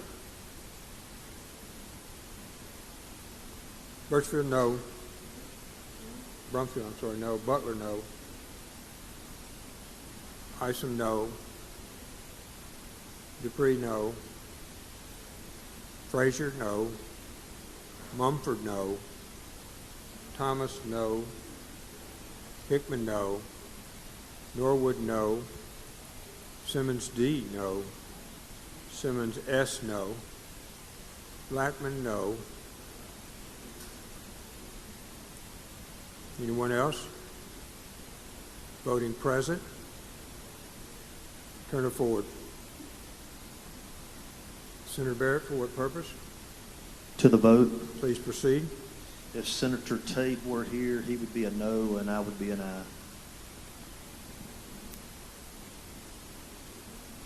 Pear, Tate, and Barrett. Anyone else? One moment, please.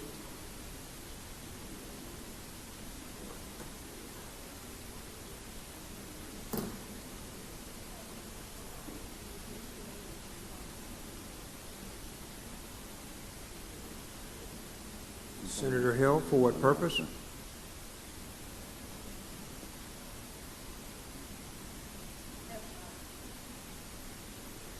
One moment. We'll get the vote here. One moment.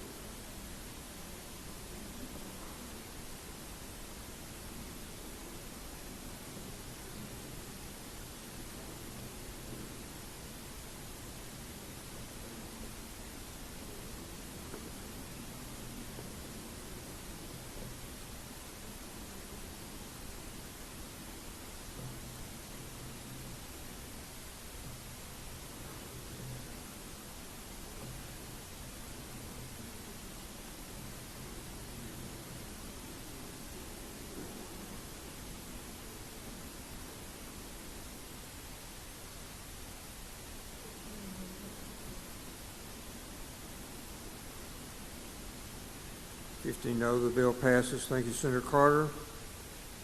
Dick will work on that bill. Okay. Any other matters on the calendar or the supplemental calendar?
Senator Blackwell. Thank you, Mr. President. I move we stand in recess till 4 p.m. 4 p.m. All in favor signify by saying aye. Opposed, no. The ayes have it. 2:38.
Call the Senate to session. Go back to the calendar. Anyone on the calendar?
Senator Hobson.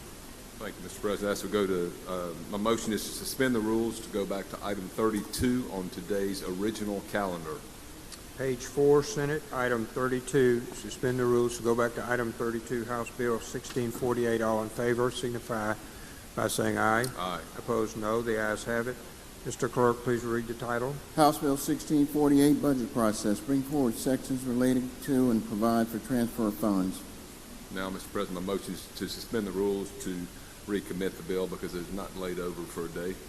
Motion is to suspend the rules. All in favor signify by saying aye. Aye. Opposed, no. The ayes have it, Senator. Now, my motion is to recommit for further conference.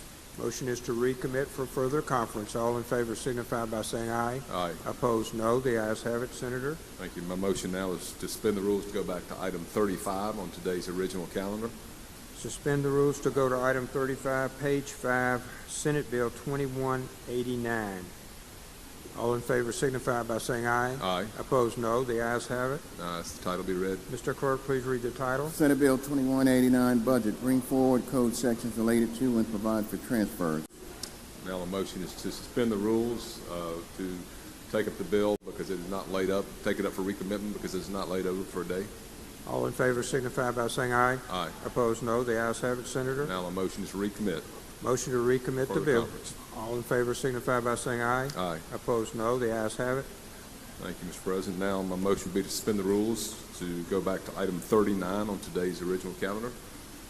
Suspend the rules to 39, page 5, Senate Bill 2917. All in favor signify by saying aye. Aye. Opposed, no. Please proceed, Senator. Ask the title be read. Mr. Clerk, please read the title. Senate Bill 2917, Appropriations, revise certain disbursements from previous fiscal years and direct transfers. The motion now is suspend the rules for recommittal and due to the fact the bill is not laid over for a day. Heard the motion. All in favor signify by saying aye. Aye. Opposed, no. The ayes have it, Senator. Now I move that we recommit the bill for further conference. All in favor signify by saying aye. Aye. Opposed, no. The ayes have it. Thank you, Senator Hobson. Anyone else?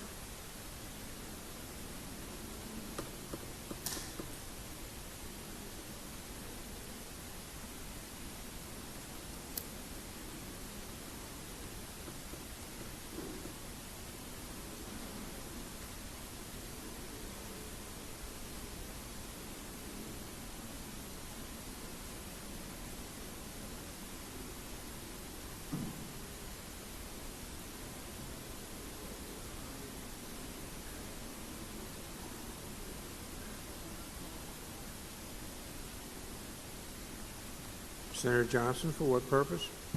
I'd like to request we suspend the rules to take up an item on today's calendar. Which item, sir? I believe it's item number 65. It's House Bill 1625. 65, page 9, House Bill 1625. All in favor signify by saying aye. Aye. Opposed, no. The ayes have it. Mr. Clerk, please read the title. 1625, virtual currency kiosks require licensure in accordance with Money Transmission Modernization Act. This is the virtual currency kiosk legislation that we've worked on. We worked with the House on several edits to try to minimize the possibility that these machines are used to scam or defraud people of their money. We've put safeguards in place regulated by the Department of Banking through their money transmitter law, which the next bill I'll request to bring up will put that into code. And this puts caps on how much can be used in a day, mandatory refunds within a certain time period, and also requires several safeguards in the system to try to find if someone is being scammed and to cancel the transaction. But that is what this conference report does, and if there are no questions, I move adoption using the morning roll call. Questions on the bill? Seeing none, use of the morning roll call has been requested. Anyone object? Or voting no? Present? Seeing none, the bill passes by use of the morning roll call. Senator Johnson. Thank you, Mr. President. I ask that we go to, I believe, item number 62 on today's calendar, House Bill 1596. The motion is to suspend the rules to go to item 62, House Bill 1596, page 8 on the calendar. All in favor signify by saying aye. Aye. Opposed, no. The ayes have it, Senator. Thank you, Mr. President. This is the corresponding You need to read the title first, sir. Oh, yeah, please read the title. Mr. Clerk. House Bill 1596, money transmitters require to implement certain data security measures and customer protections. This is the corresponding language that puts these kiosks under the money transmitter law for regulatory purposes for the Department of Banking. This also has some definition updates to the money transmitter law for the Department of Banking, and that is an explanation of what the conference report does. Questions on the bill? Seeing none? Move adoption using the morning roll call. Use of the morning roll call has been requested. Anyone object? Wish to be recorded as voting no. Present. Bill passes by use of the morning roll call. Thank you, Senator Johnson.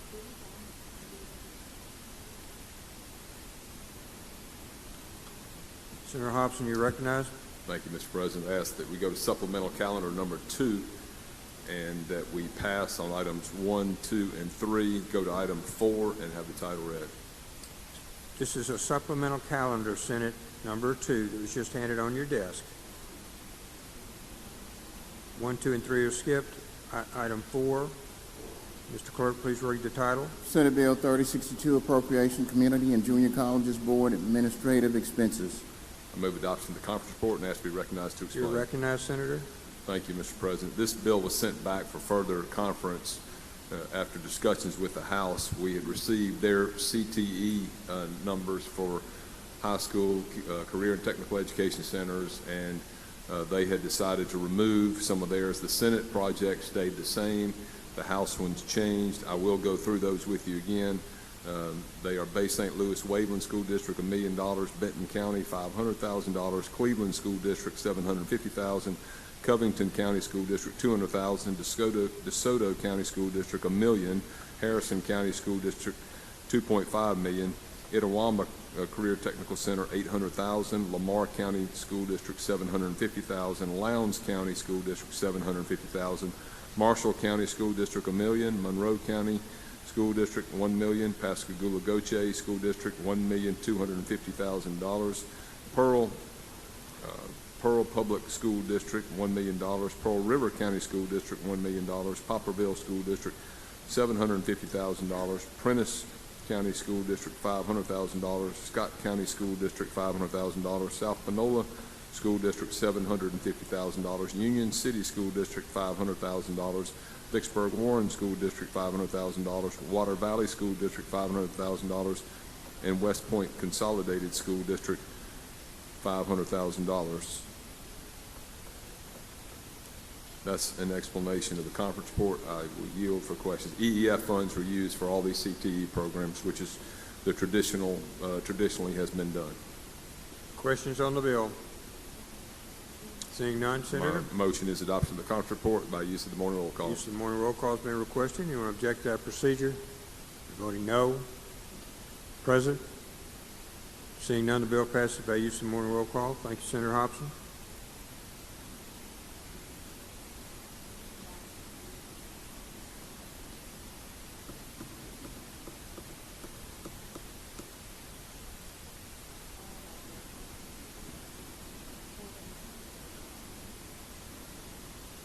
Thank you, Mr. President. I ask that we go to item 5 on today's supplemental calendar number 2 and have the title read. Mr. Clerk, please read the title.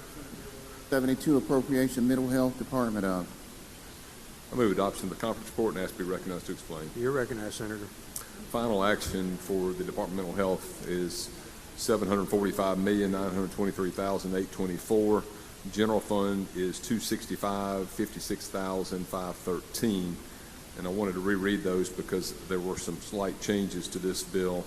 And the primary change from when we previously passed this before it was recommitted was to add on the dementia care program. It did not have the name of the program. This is the Jimmy Kegler Dementia Care Program. I don't know if that's the exact name, Alzheimer program. And the funds that were to be utilized were going specifically to that program. It was not mentioned in the first iteration of the bill. And I don't remember the exact, it was the same amount of money, ladies and gentlemen of the Senate, but it was just specified that this was the Jimmy Kegler Dementia Care or Alzheimer's Center. And there is a fund that is set up already in statute on that. I will yield for questions if there are any. Questions on the bill? Seeing none, Senator. Seeing none, my motion is adoption by use of the morning roll call. Use of the morning roll call has been requested. Anyone object?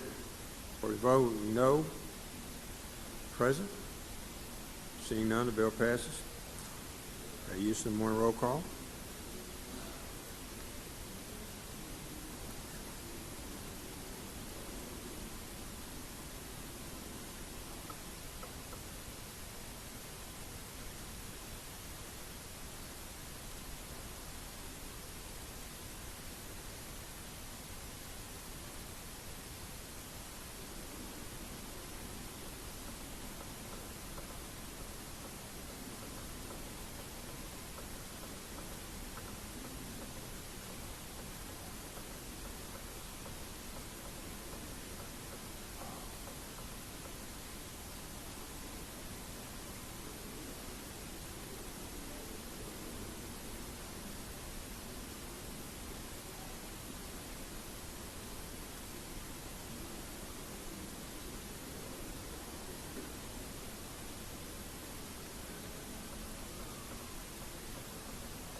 Okay, Senate, we're waiting on conference reports to come back from the House.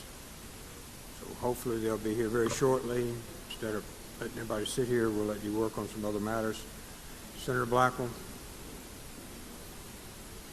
Senator Blackwell. Thank you, Mr. President. I move we stand in recess till 5 p.m. All in favor, signify. Well, hold on, Senator Kirby. Thank you, Mr. President. I'd like to have a Rules Committee meeting in the Pro Tem's office. A quick meeting, please. All right. Thank you. Thank you. Motion is to stand adjourned until 5 o'clock. All in favor signify by saying aye. Aye. Opposed, no. The ayes have it.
Near Lakeland to somewhere in the North Jackson, Ridgeland area. They had some problems with leaks in their building, and they were up at the point where they either had to re-rent or move on, and because of the problems they'd had, they decided to move. That entailed some additional moving expenses and some furniture that had been damaged by water and other increased rent expenses, which was about $23,000 for the remainder of this year. That's a total of $450,000.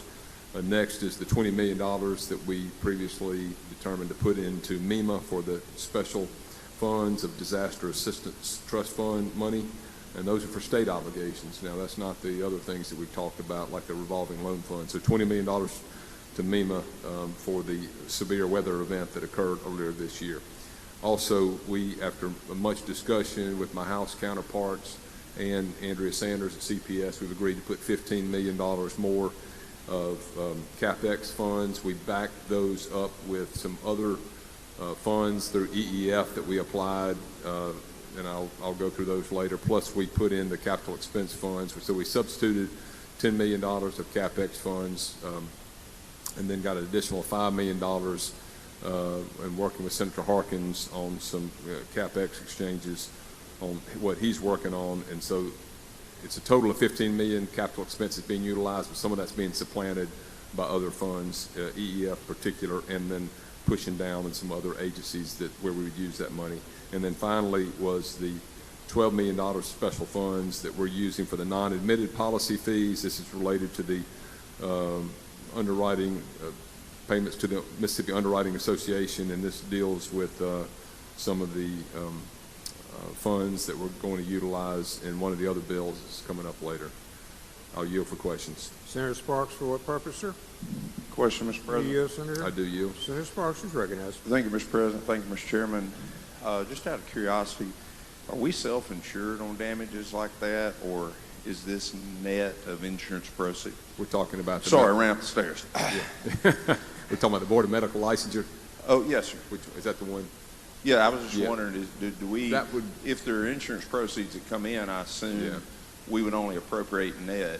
Right. Actually, their request for a deficit was much higher than this amount. So we felt, after some discussion, we felt like between what they might recover in insurance due to water damage, this is still a good bit below what they had requested. We went through a detailed list of what the expenses were, and we determined in conference that there were some things that probably we didn't feel like were necessary, some things that were probably supplemental, kind of things, and felt like this is a number we could all settle on that would take care of the legitimate expenses of moving, maybe some furniture damage, and we based it also, just for everybody's edification here, we looked at some other boards that had moved, kind of got the cost of moving an agency of about that size, and so we factor all that in when we settled on the number of 450. It's an inexact number, but we felt like that was pretty close to what we thought was right.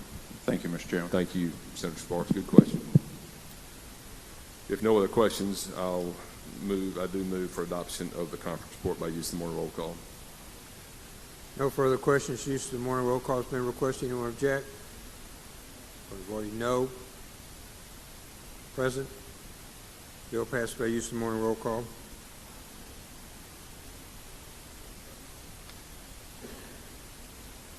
So we'll go to item 5 on supplemental calendar 3 and have the title read. Mr. Clerk, please read the title. Senate Bill 3105, appropriation additional to certain state agencies and boards for fiscal year 2026 and fiscal year 2027. I move adoption of the conference report and ask to be recognized to explain. You recognized. Thank you, Mr. President. This is appropriations that will go to MDA, and this is part of what used to be their bond requests, but they have various programs where we have planted money. Fortunately, we've been able to put CapEx funds in there the last several years, and we'll continue to do so today if this is passed. I'll tell you what each of these funds are and what they're for. First is $500,000 towards the tourism request that they've got. Next is $500,000 of that. Next is $20 million for the industry incentive financing revolving fund. Next is $10 million, and all of this, the first one was capital expense, all the rest are special funds. The next is $10 million, which would go to the small municipalities and limited population counties fund. And then that's a grant program that was created in another code section.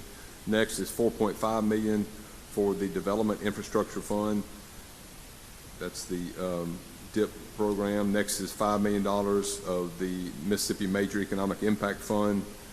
Next is $5 million for the Ports, Airports, and Rail Revolving Loan Fund. And finally is $29,500,000 for site development improvements, and this is inclusive of the $14 million that we previously had discussed for Mississippi site development funds, and this was effective upon passage. So this will be from and through 2027 also.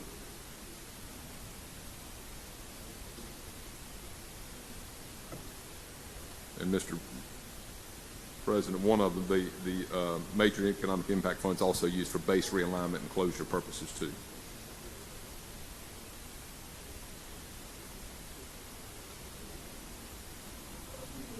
I yield for questions.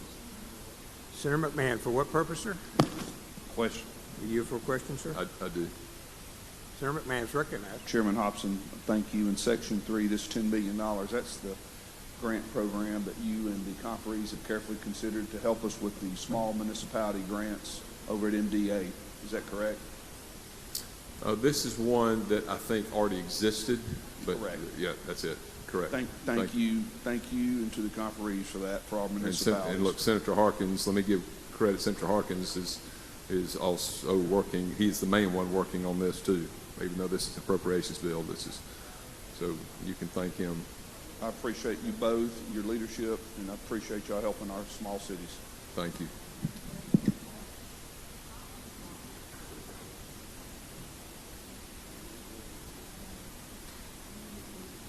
No other questions? I suggest passage by the morning roll call. Thank you, Senator. Appreciate your patience there. Use of the morning roll call has been requested. Anyone object? Court is voting no. President? Seeing none, bill passes by use of the morning roll call. One moment.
Senator Turner Ford, for what purpose?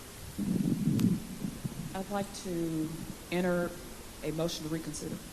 One moment, please. Which one, ma'am? Item number 81 from yesterday's calendar, House Bill 1793. 1793, Mr. Clerk. Motion to reconsider. Okay. As most all of you know, we're waiting on the final bills from the House, and I hate not to give you a time certain, but listen closely and we'll wait. We got two deadlines right here. Senator Blackwell. Thank you, Mr. President. I move we stand in recess subject to call. All in favor signify by saying aye. Aye. Those no, the ayes have it.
Senator Hobson.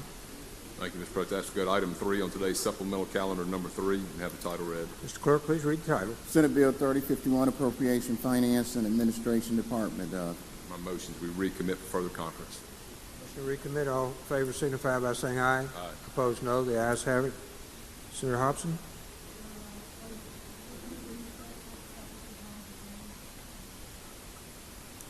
I move that we recess subject to call of the chair. All in favor signify by saying aye. Aye. Opposed, no. The ayes have it.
I'd like to call the Senate to order. Senator Fillingham. Thank you, Mr. President. I would like to go to item number 84 on today's calendar and move that we recommit for further conference. Recommit for further conference. All in favor signify by saying aye. Aye. Aye. Opposed, no. The ayes have it. Thank you, Senator Fillingham.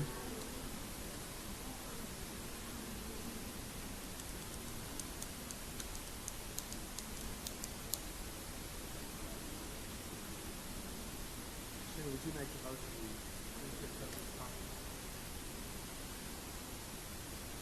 Mr. President, I move that we recess subject to call of the chair. All in favor signify by saying aye. Opposed, no. The ayes have it. Recess subject to call. 551.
$461,734. This includes utility increase for new space of $350,000. That's also general funds. We put $300,000 of capital expense funds into the SPARS update. That's our state payroll human resources system here, and needed some upgrades. That's capital expense funds. We provided $200,000 of capital expense funds for the United Ways, supporting a 211 helpline for people that are having mental health issues and other need issues. This also includes $4.5 million of capital expense funds for fire alarm inspections and updates throughout the state, all the state buildings. $4 million special funds for the Fire Equipment Grant Fund, and $10 million for the Fire Grant Fund program. This is all part of a bill that Senators Delano, McClendon, Michelle, and myself have worked on, along with several House members, regarding the new plan for the rural fire trucks, and both rural fire trucks and city and county fire trucks. Some of y'all may remember the old, I think it's called the RIF-TAP program, the rural fire truck program we had. It really was not working that well. If this new bill passes, which I hope it does tomorrow, it's going to set up this program where we'll create it where especially a lot of the smaller rural counties can access the funds they need for fire equipment and fire trucks. This includes $14,729,000 of special funds for the Gulf Coast Restoration Fund revolving loan program that I mentioned earlier today. And then finally, $608,100,000 for the following: $75.1 million for the Capital Improvements Fund to go to the IHL, and this is in addition to the R&R money that we previously had in their individual budgets. $40 million for the community colleges for their Capital Improvement Fund. $30 million for state agencies for the Capital Improvement Fund. $253 for local improvement project fund, $253 million. $30 million for the University of Southern Mississippi Science Research Facility Fund. $100 million for the University of Mississippi Medical Cancer Center Fund. $30 million for the Vicksburg Military Park Fund. $32 million for Mississippi State University Veterinary School Fund, and $18 million for the Mississippi State Research and Technology, the Cybersecurity Center that is down at Keesler, or next to Kamala Keesler on the coast. That explains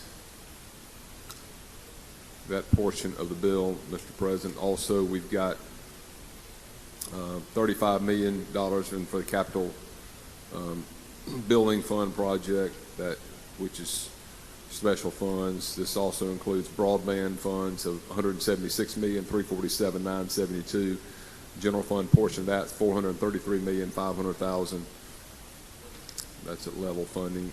Mississippi Home Corporation, $1,810,227, also level funded.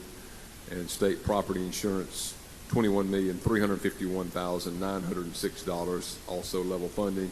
And the Commission on the Status of Women, $47,260, also level funding.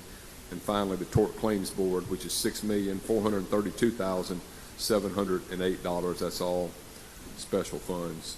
And that did include an increase for vacancy funding of $149,245 of special funds, and critical salaries of $128,100, also special funds. I'll yield for questions. Okay. Senator Simmons. Question, Mr. President. Do you yield for a question, sir? I do yield, yes, sir. Thank you, Mr. President. Thank you, Senator, for yielding. Senator, I just want a list. Do you have a list that's available that just would detail all these amounts and all of the entities or the projects, just so when we get those calls?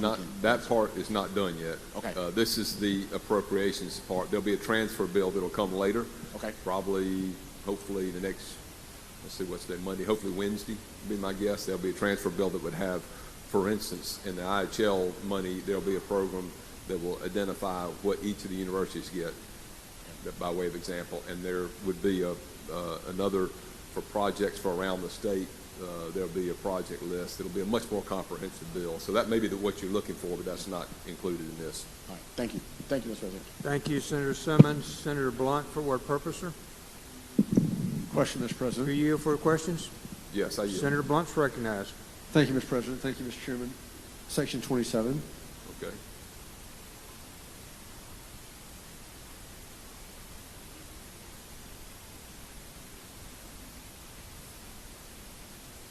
All right. Is this money for the Capital Complex Improvement District, the standard diversion, or these additional funds that go, and I know that fund is at DFA and administered by DFA, but can you tell me anything else about that? That's the continuation of the funding that they've had. So it's not new money, it's Yeah, spending they've authority received- for, Yep, annually. okay, thank you. Thank you.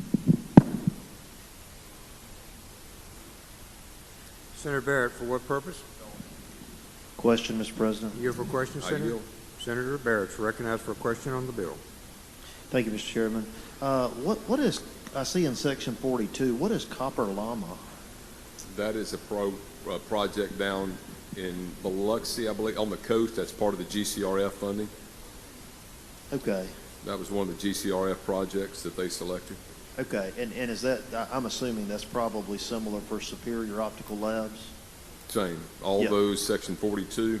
Yes, sir. Let me pull that section. Yes, all of those projects, and those are part of the revolving loan fund, which they'll have to seek the loan. That's not the direct appropriation. So anybody on that list will be under the Gulf Coast Restoration Fund revolving loan program. Thank you.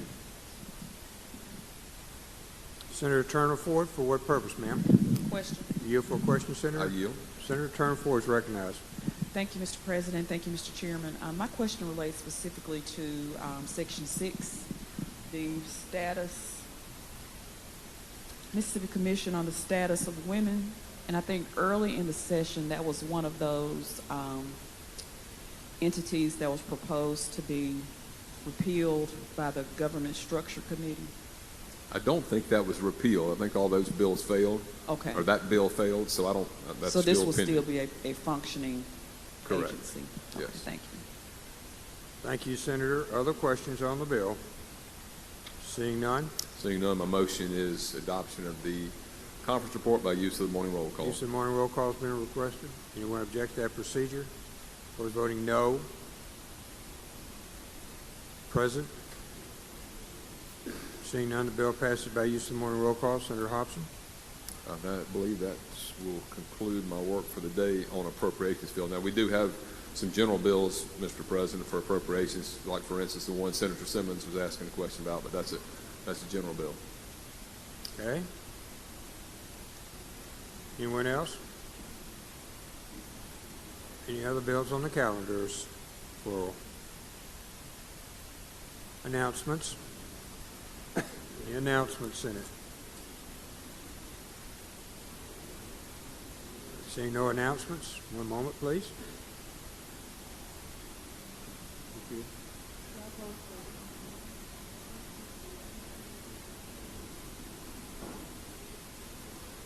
Senator Blackwell, you're recognized.